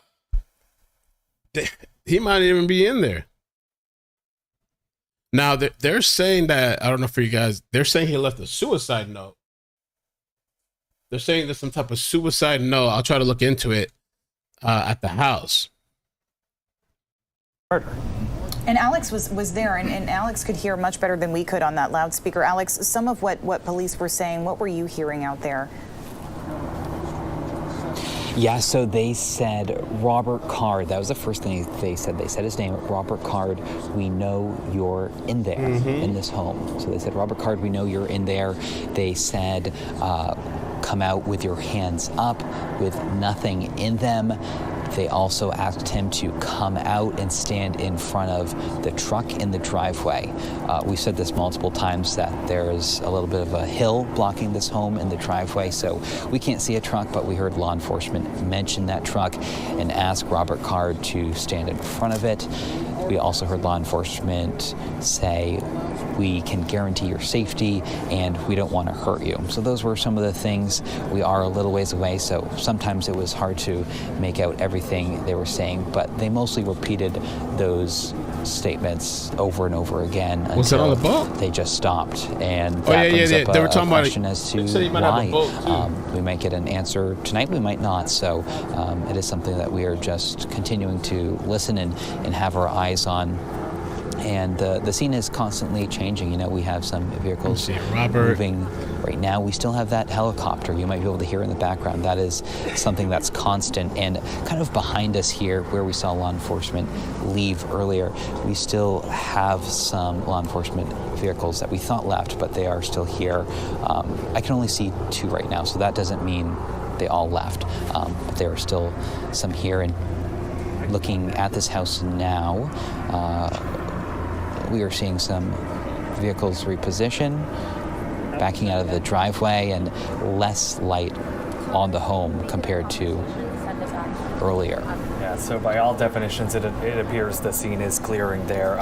But we are staying in constant communication with the Maine Department of Public Safety. Their Public Information Officer, Shannon Moss. Her last update was at 7:52, so about an hour ago, a little over an hour ago, reminding us that those calls we heard that Alex just mentioned are standard protocol. It's how they announce themselves when they're executing these warrants. We're told there are several warrants out for his arrest. I believe 8 at last check is what police were telling us, based on the number of fatalities in which they had identified the individuals. So again, the loudspeaker things that we were hearing and that we had here on our air, and what we were seeing police do, is standard protocol. State police admitting that it is unknown if Robert Card was in the home, but that again was at 7:52. So we are still awaiting another update from state police and the Department of Public Safety. You know, if in fact this turns out to be what it appears, that the suspect they're looking for is not in that home, this is, you know, just kind of another layer to the people who are staying in their homes tonight as part of this shelter-in-place order, wondering when that order will be lifted. When can they resume normalcy in their lives? And what we're already seeing is that places like, for example, the Auburn Lewiston YMCA, all locations will be closed until Monday, October 30th. Thank you for the super chat. That's through the weekend, right? Many places that we've seen otherwise, like Central Maine Community College, that's for tomorrow. Lewiston Public Schools, that's for tomorrow. This is the first one that I've seen that said we're going to go proactively all the way through the weekend. I don't know if that's a planning purpose. I'm not going to get into the details of that, but the bottom line is, you know, there is this. Oh, sorry, I was hearing some scratching on the microphone. No, just, you know, there's this uncertainty that people are living with right now. Right. And this has got to be very difficult. Absolutely, not just for folks in that community, but even more so for the families of these victims tonight. Because it's a sense of closure, right? We talk about that difficult healing process that we frankly as a community, as a state, have not even started yet. We're still in the thick of it now. We're still waiting for this. We are going to check in with News Center Maine Sam Rogers now, who has been on that scene alongside Alex Haskell, has been reporting on this for the last 24 hours. Sam, what are you seeing there now? Yeah, hey, Zach. So we are down the road where we saw that procession of vehicles, law enforcement vehicles move. We're seeing a big truck here. Once when it passes it by, we can try to see what it says. Yeah, this is one of the tactical trucks. It was tough to see the markings on it, but another wave of law enforcement trucks. Alex, I believe these are the trucks that you said that you started to see moving. So again, we are about halfway down, and I'm just hearing from my photographer Scout, who said those were out-of-state law enforcement vehicles. She saw a New Hampshire and a Massachusetts truck, and those were Massachusetts plates, I believe, on that last cruiser that walked by, that drove by. And similar to what we saw about 20 minutes or so with those Maine law enforcement vehicles with the lights on pass through, a similar number of vehicles just passing by. Again, we're kind of halfway down this road. If you're still taking our camera shot or you saw those trucks drive by, you can, again, just kind of really get a better angle, probably the best angle on how narrow the road is. Alex, not sure if people are clearing out where you are, but we're starting to see some reporters head back to their vehicles and head out as well. Yeah, Sam, people, I don't know if you have our picture right now, but we have light back. Everyone is turning their lights back on. We are, not seeing anything behind us. The scene appears to be completely clear. No lights on the home, no vehicles. They all kind of cleared. We have some members of law enforcement in the road here. Not quite sure exactly what they're doing, but yeah, they have cleared out. This scene is pretty quiet here. You might hear noise around me. There are other reporters, photographers here. We are all gathered in this neighbor's driveway, and across the road here where there is a field, and crews are also gathered there, and across the road as the scene has just developed. It's quite the development as we saw all the cars leave down this road. So we will see what's next, and if they in fact got Robert Carter or not. Again, if you're just joining us, we have our reporter Alex Haskell live in Bowdoin at a scene. So they're outside this guy's place. They don't know if he's in there or not. It says that police are surrounding a residence in Meadow Road, and they're saying on a megaphone, "You're under arrest. We know you're inside. Come out with your hands up." So,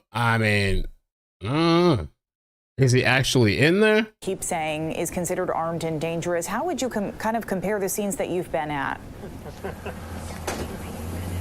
Yeah, Amanda, we actually mentioned this last night. I believe it was Chris brought up a good point about how our law enforcement agencies across the state, whether that's local, sheriff's office, state police, they prepare for these kinds of situations. Of course, this is really the first time they've ever had to deal with a mass shooting type level.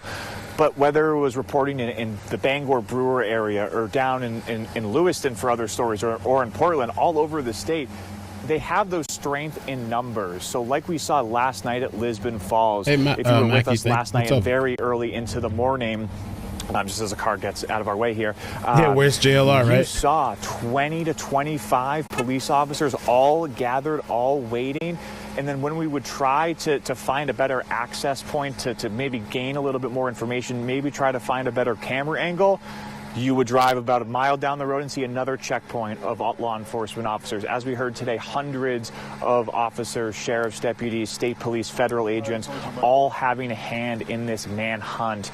And we see that typically, again, like I said a few minutes ago, whether it's a standoff for a search warrant or a drug arrest, we typically see a large number of law enforcement officers because, as Chris also said, they don't know what is going to happen. You want to take that precaution.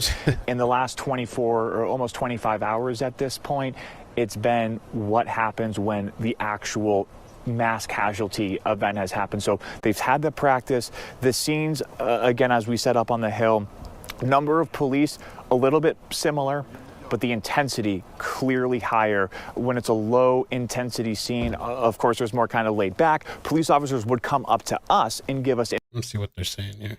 Possible not. I've been outside homes before many times where you think it's occupied and you're going in on the premise that someone's inside and possibly going to resist your entry, but it turns out the home is empty. So I don't know what basis they have to believe he's there or not. I mean, certainly they're going to go in because the residence is connected to him, so they're absolutely going in just for an evidentiary purpose. But hopefully they'll get this guy sooner rather than later.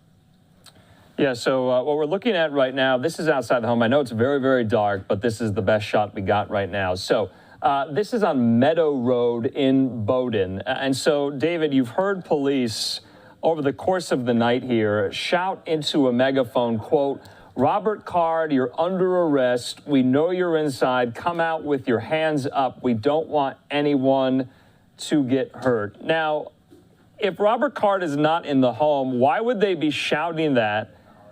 If they know he's not in the home, why would they be shouting that to go execute this search warrant?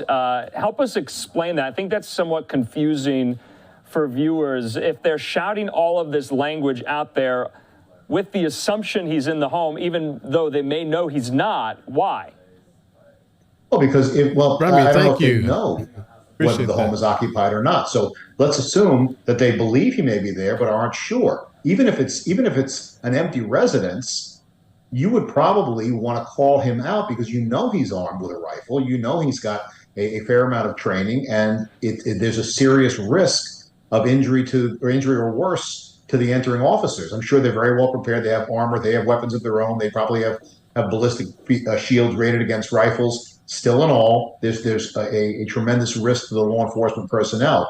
So if they think there's a possibility he's in the residence, then they'll try to call him out. There may be some indication. They may have seen movement. They may have seen lights. They may have used audio amplifying devices, to determine there is someone in the house. So, your guess is as good as mine right now. Yeah, so we know they are executing search warrants at properties somewhat connected and affiliated to Robert Card. There's also some reporting to suggest that if he's not in the home, he may have fled into the surrounding nearby wilderness. You and I last spoke a couple months back when Pennsylvania state authorities were trying to search for that escaped inmate, Danilo Cavalcante. They finally found him because they were using flights in the air with heat signature radar to scope him out in the very, very thick underbrush below. That seems to be a tactic and a method that's being used in this search as well. Very similar, David. What do you make of that?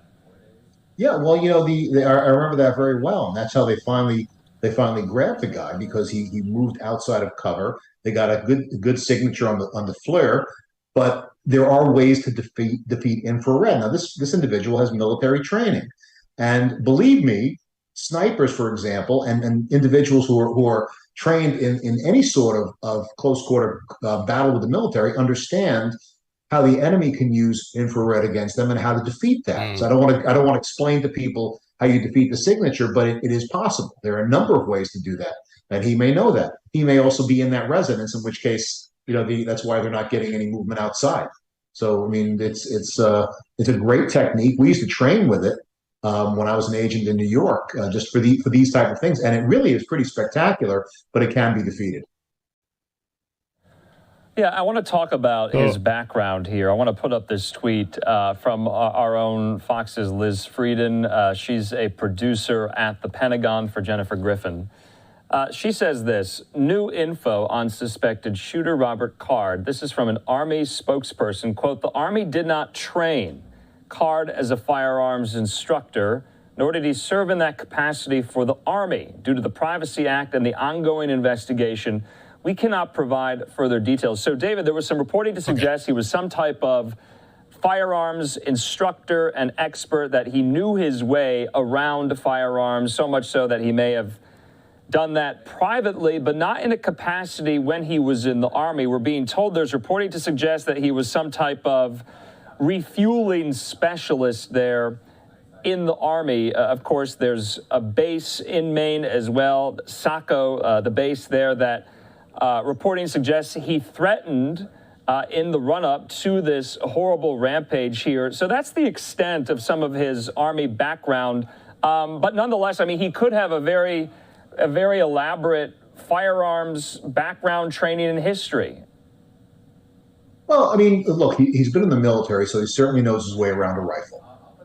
The Army has said he was not a military firearms instructor, but that doesn't mean he wasn't a private instructor. So that could be he had an NRA certification. It could be that he was certified in the state of Maine to provide small arms training. So, let's assume he knows enough that he's not just a complete layperson, that he's fairly well trained, at least with the rifle that he's using. That's number one. I think the most important element to look at here, however, is the fact that this entire incident screamed for intervention that was not undertaken. We know he's had a history of mental issues. We know he had time in a mental hospital. We know he made threats. You would think, I mean, this is not anything surprising to people listening to the show right now, that if someone is showing signs of mental instability and has made threats and is talking about hearing voices, the last thing you want them to be able to do is get their hands on a weapon. There needs to be, look, we've gone through this, and you and I have talked about this before. There needs to be a mechanism by which, certainly, if someone has been judged by a medical professional to have a mental impairment, we need to be able to get a warrant to go to that person's residence and take their weapons. And in addition to that, there needs to be some mechanism by which when they try to purchase a firearm, at least legally, when the background check, because right now background check only covers criminal history. You would think that there'd be some additional flag for someone who has been judged mentally unstable by a medical professional. At least there should be some pause in that process to say, hey, look, we need a secondary level of inspection here before we make the sale of the firearm. But again, once again, not done with tragic results. Yeah. I mean, David, just this summer, that sensitive law enforcement bulletin that went out last night that we reported on here said just this summer he was committed for mental health evaluation over the course of, I believe, several days or several weeks. I'm not entirely sure there. But just that alone, to your point, would be a quote-unquote red flag in something like this for law enforcement, but it wasn't, and you can kind of go into the laws that Maine has on the books regarding that as well. But I want to put these photos up from last night. I mean, you also, David, you know your way around firearms. I mean, look at that weapon. That is a huge weapon. Do you have any idea? We haven't heard yet the provenance of the weapon or what kind of weapon it was, but if you could take a guess, could you make that out? It's really blurry. It looks to be some sort of AR-type platform, and there are a number of manufacturers who make that weapon. The magazine is interesting. Again, it's very blurry. My guess is that there's a setup, a tandem setup, where in other words, you have one magazine that's physically in the magazine well of the weapon. Attached to that by a clip, if you look at that picture on the left-hand side of the screen, it looks like it's a very, very wide, like it looks wider than a magazine should be. It's possible there's a clip or a little fastening device attaching the magazine in the weapon to an additional magazine that's basically being carried alongside that one. So that allows for a fast reload. So how you would do it is, once your magazine runs dry, you drop that magazine, maintain a hold of that magazine, and simply just move it. In this case, you'd move it laterally left a little bit and then insert the fresh magazine into the magazine well. So those things are very, very commonly used. So that shows he was prepared for a fast reload at least. Yeah, I mean, I wanted to kind of get you on that as well, as we had those photos come out last night, those still images of the surveillance video as he was walking in, David, to this bowling alley. This was one of the sites of this mass atrocity there. I do also want to just update everyone. Looks like we lost our shots outside of the home. That's okay. We're going to keep talking to David here. We're getting a statement in, though, from Maine State Police. They say law enforcement officials are currently on Meadow Road in the town of Bowdoin to execute several search warrants. The announcements that are being heard over a loudspeaker are standard search warrant announcements when executing a warrant to ensure the safety of all involved. It's unknown whether Robert Card is in any of the homes law enforcement will search. Law enforcement officials are simply doing their due diligence by tracking down every lead in an effort to locate and apprehend Mr. Card. And we're also getting more details, more information in from senior law enforcement officials to Fox. David, they are saying that they want to take him alive. They want to get him alive. But where do you think this is going from here? We're now more than 24 hours after this all began. What does your gut tell you right now about possibly where the suspect could be and where the investigation is going? Well, obviously, they want to get in the house to see what's there, see if he's made any plans, if there's any diagrams, anything on his computer. Does it seem like he prepared to go to the wilderness, for example? Does he have food? Does he have shelter? I looked at the weather in that area in Maine tonight. If he is in the woods, it's going to be fairly mild in the high 50s. All Tomorrow night the same way. Hopefully it's Saturday. The nights are dropping down into the high 30s. What's going on over here? Or may be going or may have gone, as the case may be. That's fairly typical for Maine law enforcement in cases like this, in situations that are unfolding. They're usually very, very tight-lipped with information. But one thing, Shannon Moss, the spokesperson for the Department of Public Safety, told me this afternoon that they've been getting hundreds of tips on their tip lines that the police have phoned in, and I presume maybe texted, maybe emailed as well. And so isn't this kind of crazy, right? So, okay, one, I messaged somebody to get back at me about this whole suicide note. You guys can hear me good. Somebody tagged me on Twitter.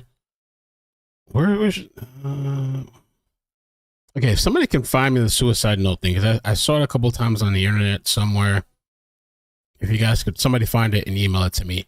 Then we have this whole thing with a boat, that he owns a boat. And I want to pull up on Google Maps the address of where these people are at right now. Let me do that as well, because they were talking about there's woods there, there's water there. Google Maps, let's do that. And so it seems like they're not really sure if he's in this house or not. And it's been hours. I don't know why they took away the camera. One, it's like really, they requested to have the lights off, I guess, which kind of makes sense. Crystal, okay, good. I'll fix the audio for the MacBook next time so you guys can hear me both ways. Challenging this is, big area, and what do police he actually wrote to his have son that he will off lead himself? to try to help them understand where to go next, where to go looking for him. Right. Also, the helicopter action, when they turned all the lights out tonight, I was wondering if they were using thermal imaging devices, perhaps to search from the aircraft, to search some of the ground area to see if they see any heat signature of someone out in the woods there around that home. Sounds like they came up maybe empty-handed, or at least maybe they know more. If they did find a note, do they know more? Are there some leads coming out of what they found and in there that may be pointing them in some other directions? It's a challenge. We often hear about a search for a person, and usually it doesn't take too long. But in this case, it may be a while because they're trying to find this guy, and it's proving difficult. Don Kerrigan, they're live in Lewiston. Yeah, and as Don mentioned, as it gets dark, this search gets harder. So using that technology of the thermal imaging will certainly come in handy for all of those helicopters that we've heard circling, honestly, for the last 24 hours. All right, so let's take a look. Maine shooting suspect Robert left suicide note at home before killing 18 people. Okay. ABC News reported citing law enforcement sources with knowledge to the investigation. Left a suicide note before he killed 18 people. The note, according to the report, was addressed to Card's son. Oh, so it's like you guys are saying. So supposedly he leaves a suicide note for his son. 10, I think. Unfortunately for our league specifically, we were near the closest exit of the back of the building. I was in a really good position where it was me, a handful of tables and things, and then there was him at the front counter. So when I saw him looking down at his gun, he was facing away from our group. I turned to everybody at the bowling alley on that side, and I said, "Everybody, get out that exit door right now! Live shooter!" Just yelled as loud as I could to get her, and everybody just started running towards that back exit. And part of me is thankful that I was where I was at the time to help and get my mother and my crew out of there to safety. But at the same time, I almost wish that I was up closer to him when he came in, because every time I close my eyes, I visualize myself attacking him. So, those people without shoes on or one shoe on and no phones, no keys, no nothing. And we all just kind of found our way across the street into this well-lit parking lot area. And we're basically kind of taking head counts at that point, like who's missing, who's here, who's not here. Pretty stressful times, because without everybody having their phones, you can't really account for everybody, because, there's 10 people over at Marco's, there's a person in the ditch over there, another couple already, ran off, and then they called someone to come pick them up. So, there's people missing. And Trish was definitely somebody I was looking for, and she didn't make her way out. Wow. So again, that was Chad Hopkins there, a friend of one of the victims, Trish, as he said, Aslan. They were friends. They worked together at the Apple Valley Golf Course. Chad remembering her as a hard worker, a passionate community member, and a beloved friend. She was also a mother, an avid golfer, and a bowler, someone you would do anything for any time. And just to kind of recap where we are now and where we all started, we do have a timeline we can run through here. Police first heard of shots fired at Spare Time Recreation at 6:56 p.m. At 7:08, they got calls about shots being fired at Schmenge's Bar and Grill. At 8 o'clock, they released a photo of who they believed to be the shooter. Bates College went into lockdown shortly after that. If you know the area at all, you know that Bates is sort of right in the center of all of that there in Lewiston. Auburn residents and then Lewiston residents ordered to shelter in place right around 8:30. 9:15, police released a photo of the vehicle that they believed Robert Card was in, and that was that white Subaru that they ended up finding later on at the boat ramp in Lisbon around 11:30. And again, they did not find Card with that car. It was right around 11 o'clock they named Robert Card as a person of interest. We now know that he is a suspect in this. He does face at least 8 charges of murder. It could be 10 more as police continue to identify. So Allie sent me this as well. This is as far as that whole suicide note. And it says here, SWAT teams conducted a search and clear of the home before investigators entered and executed a search warrant looking for items like computers, notes, weapons, and any evidence that might indicate a plan to carry out the shootings. The suicide note addressed to his son, which has been discovered by police searching his home, and amid an ongoing manhunt. Okay.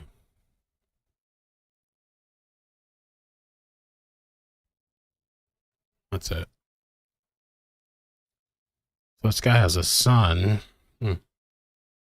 So I'm hoping that they have a reason to believe that he bailed out of that car and went on foot, but there's no guarantee that's the case. If you imagine Maine is a big state, and that area is densely wooded. Those of you who the state of Maine is beautiful. I've been there many, many times. But imagine trying to find one person in all of that who does not want to be found. It's not. That's the task ahead of him. And by the way, while you're searching with extreme caution because. That's a good question. Patty says, why are they having trouble identifying victims? I have no idea. Maybe somebody in the chat or you guys can kind of suggest why. I'm not sure why they're having a trouble identifying the 10 victims. I mean, they've identified more, right? But I don't know if there's still 10 people that haven't been identified yet.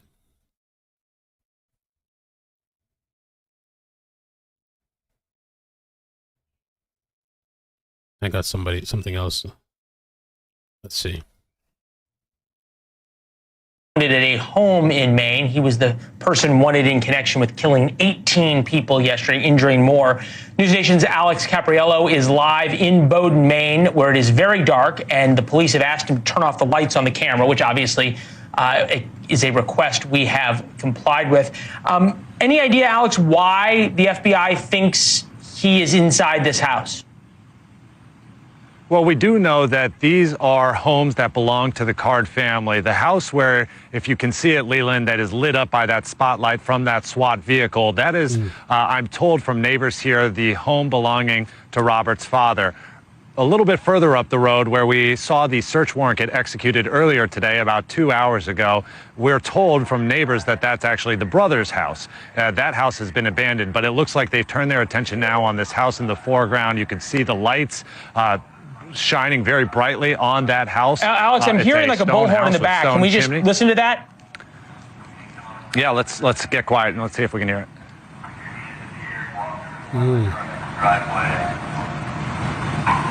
If you could hear it, he said, put your hands in the air, walk to the front of the driveway. They've said, Robert, we know you're inside. Come out with your hands up with nothing in your hands. So this is very much, they're focusing in on this house. They do believe right now that their suspect, murder suspect, Robert Card, is inside that house. All right, we understand he's heavily armed, obviously, as are the SWAT teams there as well. When they say walk to the end of the driveway, is that something new they're saying? Is there reason to believe, perhaps, that... We're doing it in this manner for our safety and everyone else. We are trying to protect your safety and everyone's else. We don't want anyone else to get hurt, is what they're saying. Yeah, so this is basically, they're surrounding this house. There's 2 SWAT cars that came out of nowhere and about a dozen others. At the truck here, so please just come outside, walk to the front of the truck with your hands up and nothing in your hand, and walk to the front of the truck in the driveway, follow my instructions. Aaron, we just heard some more.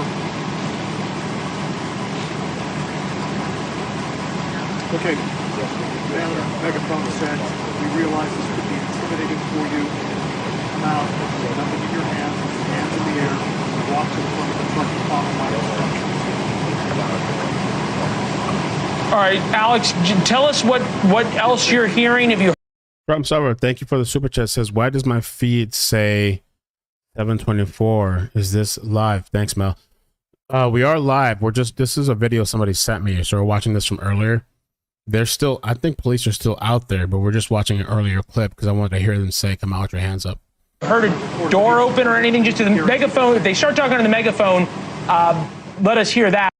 But go ahead and sort of narrate with what else we're seeing and hearing. Sure. I mean, there's about a dozen police cars, mostly unmarked, that have lined this street. 2 SWAT cars that are right in front of the house. We saw 2 drones launch from that SWAT car. They're now currently in the air. I can see at least one of them. We also saw officers get out on foot. Many of these officers all day long have been heavily armed. We know the FBI was the one on the bullhorn earlier. Now we assume it's also federal investigators that are here making that plea for Robert Card to come out of the house. They believe he is within that house, and you can see these sharp, bright lights that are pointing towards what, as far as I can tell from my vantage point, an upward window, almost like a upper story. Yeah, they just really are trying to coax him out, telling him, we don't want you to get hurt. We don't want anyone else to get hurt. Obviously, this, with a man who police have said is armed and dangerous, this could turn really bad very, very quickly. Yeah, guys in the chat, I'm just watching, I keep saying this from earlier. We're just rewatching an old clip. Okay, what's currently going on now? Shoot. Let me see here. Is this from earlier? Attack. Reporters all out throughout the state have talked about for years the lack of infrastructure in this state to take care of people who have severe mental health needs. And we're not just talking about buildings and beds. Man, we're busy taking care of all the other countries. Care for them, the caregivers. Before we take care of ourselves. Projections that Maine is going to be short by thousands of healthcare workers by, I believe, the year, is it 2025 or 2030? This is a problem, right? This is something that, how can we address this if we do not have the people to do it? So that part of it is not new. The fact that we don't have the infrastructure in this state to take care of the vast amount of mental health issues, whether they be related to gun violence or not.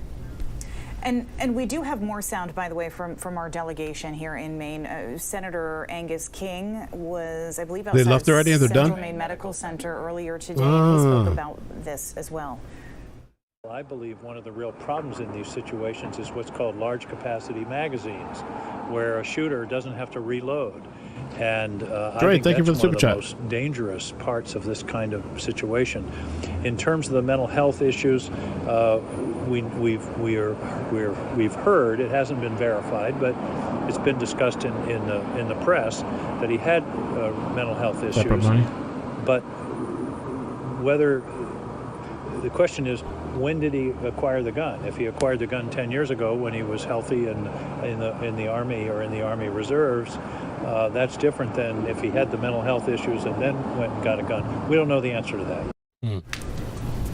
Still a lot of unanswered questions, as Senator King has mentioned, and we have heard from a lot of our members of the delegation here in Maine that that they're hearing from their colleagues, speaking to Lester Holt's point of this has happened and will continue to happen in another hometown. Is that the solution? They heard from a lot of their Let me colleagues. ask one question in the chat. We'll do a poll. Is it they're talking about like these large magazine guns? Okay, let's say they ban it. Is banning large guns the answer? I feel like people are still gonna be able to get it or find a way to get it. You know, I mean, some of the most strict states, right, have a bunch of violence and guns all over. With the little poll, is that the solution? Just to ban those guns? On others who have navigated this difficult course. Unfortunately, we don't want that to be a reality, but it is. Right. Our colleague Brooke Griffin was also at Central Maine Medical Center, where we also just heard from Senator Angus King. Country across the region. With a look at the perspective of what's been happening there over the last 24 hours. Here at Central Maine Medical Center, the entrances and exits have been heavily guarded the entire day. These officers standing out front wearing... Let me see what they're saying here. So I guess they left, huh? You guys think they left already? Lewiston police name Robert Let's see if I Card can find it as on a person Twitter. of interest, and he has been on the run ever since the manhunt continues apace here, as now these families are grappling with the most unimaginable grief. 18 people gunned down as they were just enjoying a Wednesday night at a bar, a Wednesday night at a bowling alley, and Robert Card comes in and starts shooting. So in the meantime, we do want to let you listen in to really the most newsy press conference that we've had throughout the day. It happened at 10:30 a.m. Eastern this morning. It runs about 25 minutes. You're going to hear updates on the number of fatalities, the number of injured, also an update on the investigation and the manhunt to bring Robert Card into custody. Let's listen. BL. Y'all in? Thank you. Thank you for being here. As you may notice, my voice is... They've been showing the same old clips all day, though. Let me see what they're saying here. Of course, our trauma surgeons and our emergency department physicians. We brought in about 50 additional individuals, caregivers, doctors, providers, nurses, respiratory therapists to help out with this. And they were able to very expertly and compassionately take care of those patients. Of those 8 patients that were admitted here to this hospital, they tell us that 5 of them are currently listed in stable condition, while 3 of them are currently listed at critical. Of course, this is something that we'll be following. I guess they left. These are just a little bit of information about the victims.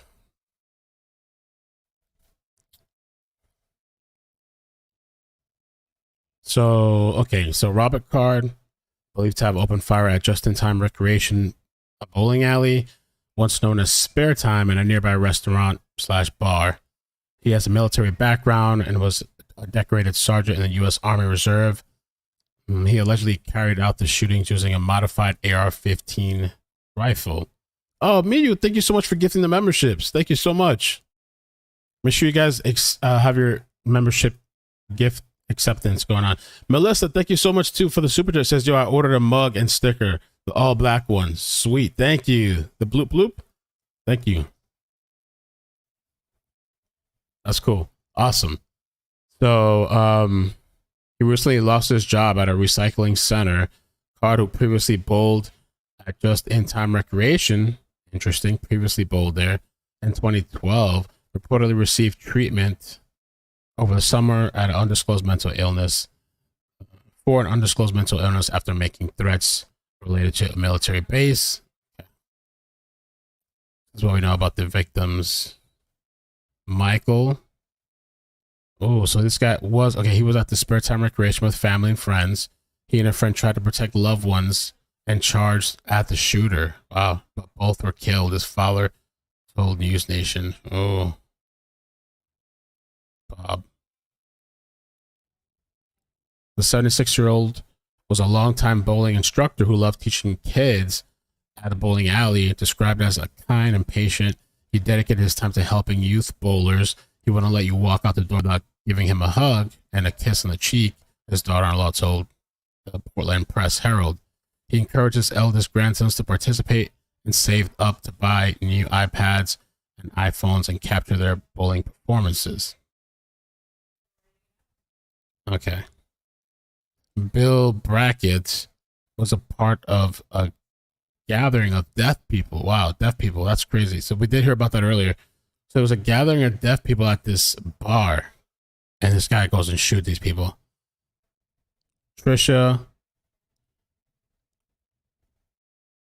Asselin, she died at the Just In Time Recreation and was the only woman killed at the bowling alley. Okay. And then Peyton Brewer Ross, confirmed by Fox.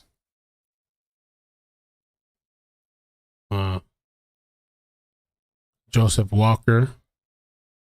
He was the manager at the bar. He was reported killed as he confronted the gunman with a butcher knife. Oh. He was the son of Auburn City Council Leroy Walker. Ron Morin. Stephen Vozella was part of the deaf gathering at the bar. That's so weird. This guy like targeted deaf people. I mean, I guess he didn't know they were deaf. Jason Walker was identified as a victim by Michael. We got Tom Conrad. Okay. And Arthur Strout. And Joshua Seal. Young people, looks like, for the most part. Brian, identified by Fox 3. Max Hathaway. Okay. Damn. As far as the poll, let me see what people are saying. 63% say no, banning large magazines is not the answer. UK has like a ban on guns, right? Like how has that been working out? Like I know like they have a lot more stabbings or something. WCVB is reporting a large caravan of vehicles left the area at 8:40 p.m. and by 9 the area was dark. What they're trying to fake, dude. So it's over already, huh? They left. I don't know. That's so weird. I wanted to show a little video too. I saw, let's see if I still have it here. They did an interview on ABC. Oh, this is another witness. Is this new? Night, the Lewiston man was getting ready to play a game when he heard a loud bang, then another one. I had my bowling ball in my hand and I heard a gunshot and I dropped my bowling ball on the other bowling balls and I ran. He and other bowlers headed to the closest door, away from the gunfire, which was erupting near the entrance. They opened the door and we pushed each other and to get out of there. Brandon ran to a nearby restaurant where others hid in the back of the building. He managed to get home safely, only to find out that several of his friends had lost their lives, including Trisha Aslan, who worked at the bowling alley. Brandon says she was near the entrance when the alleged gunman, Robert Card, burst through the door. The longtime bowler says while he has continued to receive calls and messages of support since the tragedy, he won't be at peace until Card is arrested. I just wish that they do something big time to try to find that person who did this. And there is justice for his friends he loves so much. Vivian Lee, News Center, Maine. You know, another one of the 7 people that we've been able to confirm so far killed in this mass shooting was Ron Morin, a softball umpire. Is probably probably best known in his community, mostly in the Lewiston, Auburn area. He did some state tournaments. I spoke with his close friend. A wife asking about her husband. Police are waiting 14 hours for about my husband. He was at Schmenge's. Tonight, after waiting 14 hours for word, the family learned he was killed. His father, Leroy Walker, describes the emptiness. Your whole body, everything goes out of you. Your heart goes flip-flop, and your gut, it feels like there's a vice in you. Your head can't take it, and you just feel like you're going to blow up. That's what you feel like, or blow out. I'm not sure which way, but you got no legs. Your mind can't. You're thinking, but you're not knowing what you're thinking. You don't even know where you're going. Yeah, it's an empty. It's just hard. I don't know how some people. I've listened to people try to explain when something happens in these shootouts and stuff. I don't know how they do it. I can't explain it. Tell you the truth, I can't. I can tell you though, it's empty. Yeah, it's empty. I don't know what tomorrow's going to bring. I'm sorry. Well, we'll have to just wait and see, I guess. Leroy is a local councilman here. He says state police told the family that his son was a hero who grabbed a knife behind that bar to try to stop the gunman, but that he was killed.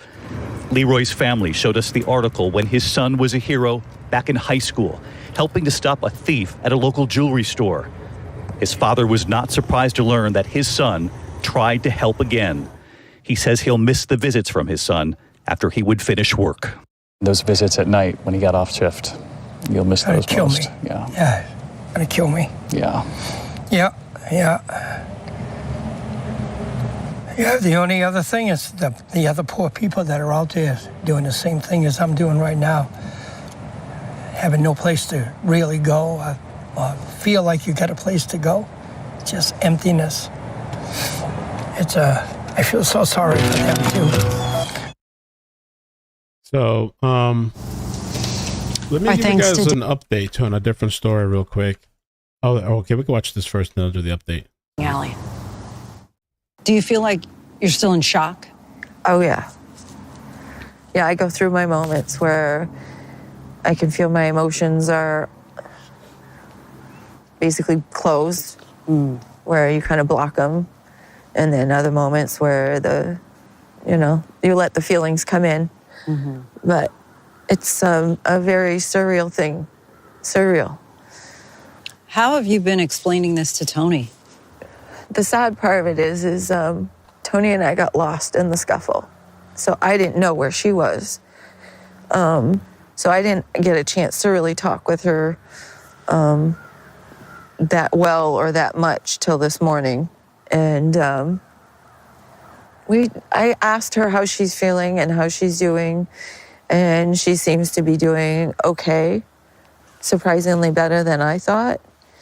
But I also can tell that she hasn't really processed it yet, that she probably doesn't understand the intensity of it all. Tony, how did you describe it a little while ago? Like a horror movie. Can you just explain what happened from your perspective last night? I saw someone get shot, and I saw blood splatter everywhere, and they just fell off their chair, and they weren't moving, And then one of the bowling coaches said to like get over here because I guess he knew what a gunshot sounded like. And so I ran out the exit. I didn't know where my mom was, and I ran with 3 other people to Subway. And so there were a lot of kids, right? Because it was a kids' bowling league? Yes. Right? And so did a lot of the kids run out too? Were you able to see that? I wasn't sure because I was near the candle pin section. There's like big balls, a little, like I think 4 lanes of big balls, and I was bowling, and I couldn't tell if like there was other people like going out, like getting shot. All I saw was that one person, and I just ran. And what were you? Were you screaming? Were you crying? I was trying to stay a little bit calmer, so I wasn't like really hyped up. But then when I realized my mom wasn't following me, I kind of started crying. And then when did you see Mom? Until this morning. This morning. And what was that like, seeing that Mom was safe? Happy. Yeah. So Mom, tell me about, from your perspective, you're taking your daughter out for a kids bowling league on Something we do every Wednesday. Ordinary Wednesday It's an night. ordinary Wednesday. When did you realize something is terribly wrong here? You know, it's sad to say that it took me longer than I expected. Because, you know, we talk to everybody talks and says that, you know, you hear gunshots, you know that you're gonna, you know, run, hide, or whatever. But when you haven't heard gunshots before and it's the first time you hear it, you don't know what it is. So here we are in a bowling alley and we hear this loudest sound. It's, I guess you could attribute it to almost like a firework going off inside, but like really nearby. And we all heard that sound, and I didn't know what it was. And I thought, my God, did something happen to the machinery? Did somebody fall on the bowling alley? Is everything okay? Then as I got up, I heard a second shot, but I didn't know it was a shot still at that point. And I saw people scurrying down the bowling alley, lanes themselves, and people scurrying around. And then I saw a few people behind the counter, at least one person behind the counter fall. And I couldn't tell if they were ducking or if they had been injured. And people were coming towards me. And I see people behind me like scurrying, but I'm still more or less kind of frozen, which is kind of scary to think about. But I panicked for that brief moment. And also wondering where she is, but then realizing I can't find her. I don't know where she is, but I have to get safe because at that point I had seen him and he was pointing the gun towards our direction, or starting to go towards that direction. And that's when I fell on the ground and I hurt myself. But eventually we got a table to flip over, and we had a booth in that corner that we used to put a wall up. But there really isn't much protection. And you know it, you know. And the whole time I'm thinking, we're sitting ducks. And we can hear more shots going off. But the whole time I'm wondering where she is. And I called 911 at some point. I didn't know where my phone was at that point. It had flown. And one of the kids that bowls with us, he was laying behind me, and I used his phone to call 911. And there was another couple of individuals in our group where we were hiding that had also, I guess, tried to reach 911. But yeah, it still doesn't feel real. Like, it just doesn't feel real. Did you think you were going to die? I didn't have that thought at that moment because I think I was more worried about what had happened to her. And I think when it's happening that quickly like that, I don't know if you certainly panic about dying and you certainly think that it's going to happen, but it's amazing how many thoughts can run through your head and yet still not be the thoughts that everybody might think it'd be, like, you know, the immediate fear of dying. But like I said, my concern was more on where she was and whether or not she was safe, because I had a fear that she had ran towards the sounds too, because like I said, a few of us adults that were sitting next to each other, when we heard it initially, responded like somebody needed help or we're looking to make sure that things were okay. It got chaotic after that. Did he seem to just be shooting indiscriminately? Good question. It didn't feel that way. I mean, at first it did. It felt targeted, especially like afterwards when we were laying there. And any minute I was waiting to see his face come around that corner. And that was the most daunting part, because I'm laying there on my back, on my back, laying flat. And there's a table in front of me, but I've got nowhere to go. I'm just sitting there and I can still see the corner, and I'm like, he's gonna see me if he comes around that corner. And we could hear some scuffling and a few yells, but we didn't know what was going on because of where we were hidden. But he took all his aggression out, and I don't know, it felt targeted. It felt targeted at that direction. And the people who unfortunately lost their lives. And the sad part of it is all the kids were right there at the entrance. And thank God to the quick thinking of some parents who didn't even turn to look. They just grabbed the kids and said, run. Mm. And an employee who works there helped them hide behind the bowling alley, and behind everything. There's apparently an office space there, and they barricaded themselves in there. And some other people that work there barricaded themselves in the freezer, and some in an office. And I mean, most of us were out in the open, though. Tell us about your cousin. The sad part is I didn't know she was there that night. And I know she works there because we see her quite often when we go there. She was there, or I know she bowls too. And it wasn't until the end of the chaos when somebody says, I need to find out how she's doing. And I'm like, oh my God, she's here? And I'm like, I don't see her. I don't see her outside amongst those of us who got out. And then I was told by somebody who was there that saw her. But she was the most fun person. She was always happy-go-lucky, and I just feel devastated for the loss of her family, and especially her son. There's a lot of people who I've lost, for sure. But she, with her being so close to the kids, I would like to think that she was doing something to try to help them. What happened that you and Tony were separated all night? During that whole thing, I didn't know where she was because, like I said, I was frozen there for a split moment. But when I looked for her, she had already bolted, which I already said to her, I'm like, you did the right thing. You went and got yourself safe. That's fine. Keep yourself safe is what I've always said to her. Don't come back for me or for anybody. Always keep yourself safe.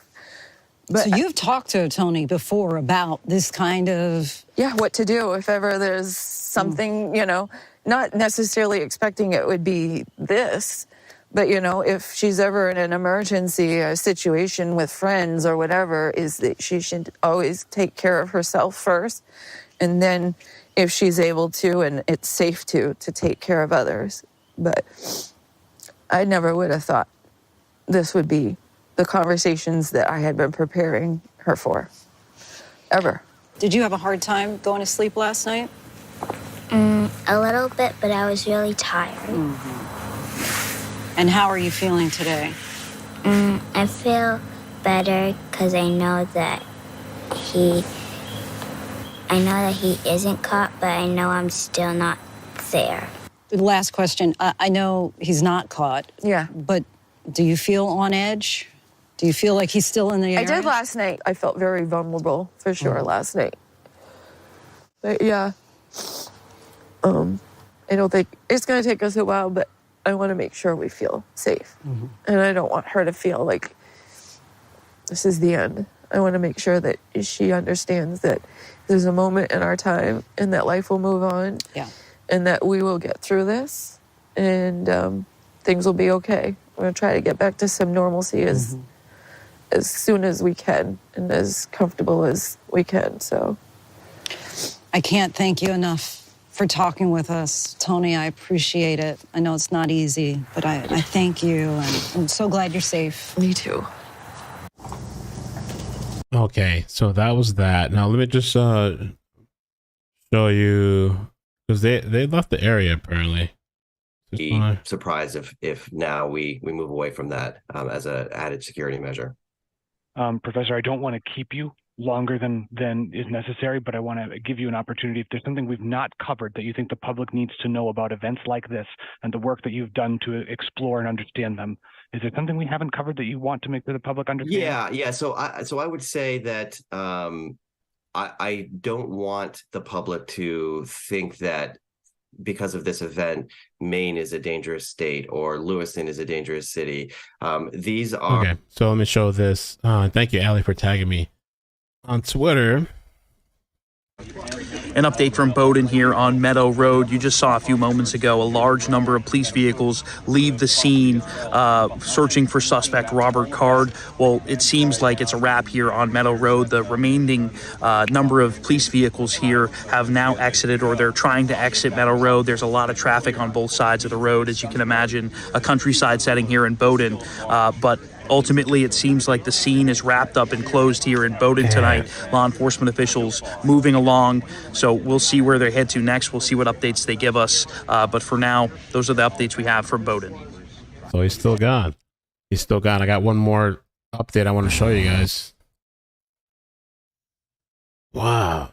He's done. He's on the run.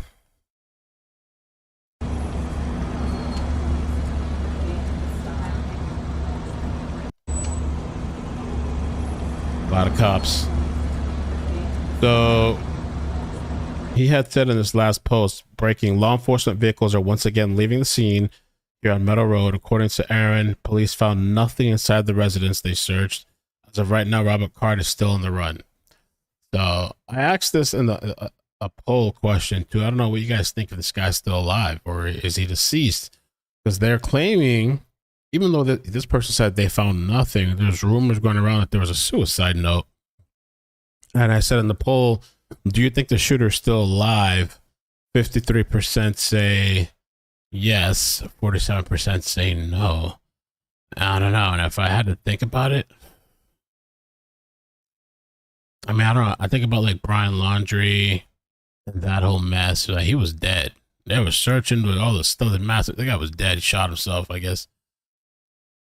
This guy, maybe because of the suicide note, I guess maybe he did. I don't know. Do I think he killed himself? I have no idea. I feel like sometimes people are cowards. I mean, he is a coward, but like, I don't know. Then we have like the Broward school shooter, right? Was it Nick Cruz? He didn't kill himself, but this guy left a note supposedly. City. Correct, and really just good night for you. Eerie, an eerie feeling to try and make sense of as we. It's like, what a crazy time, huh? I mean, we talk about it all the time. You really can't go anywhere. It's all kinds of crazy people in the street. You go, you cut somebody off on the road. It could be the last thing you do. I mean, you really can't take your kids anywhere. You can't do nothing. Important that we are staying inside, especially in Androscoggin County and those communities as this manhunt continues, that people are staying inside if they can and playing it safe. That is the key right now. And unless he just wants him to think that he offed himself. I don't know. It seems like the guy has military. He was in the military. He's a hunter and a fisher and all that stuff. I guess he could be out there surviving. And I wonder if it's going to turn out to a Danilo Cavalcante type of situation where he's on the run in the woods. Hope said, I really don't think those websites got a credible source. So I guess we'll call it for tonight. I'm not going to let it run, I guess, because it doesn't seem like there's anything really going on. If something breaking happens, I will jump on. I guess I'm just going to go relax, take a shower and go relax. If something crazy happens, if he's found, I'll jump on. Please, if you could turn on the notifications, with all notifications, subscribe to the channel, please hit the like button. You sent you Matt info if you're bored and want to look. You want to sleuth. Swindig, okay. Oh, okay, I see you sent me a bunch of stuff on Discord. All right, I'll take a look at that. But yeah, thank you guys so much for coming through. Melissa, when you get the merch, send me a picture once you get it. And yeah, we'll talk. We will talk. We'll be around. That boat thing is interesting. Yeah, the boat thing. I don't know. Is he on a boat somewhere?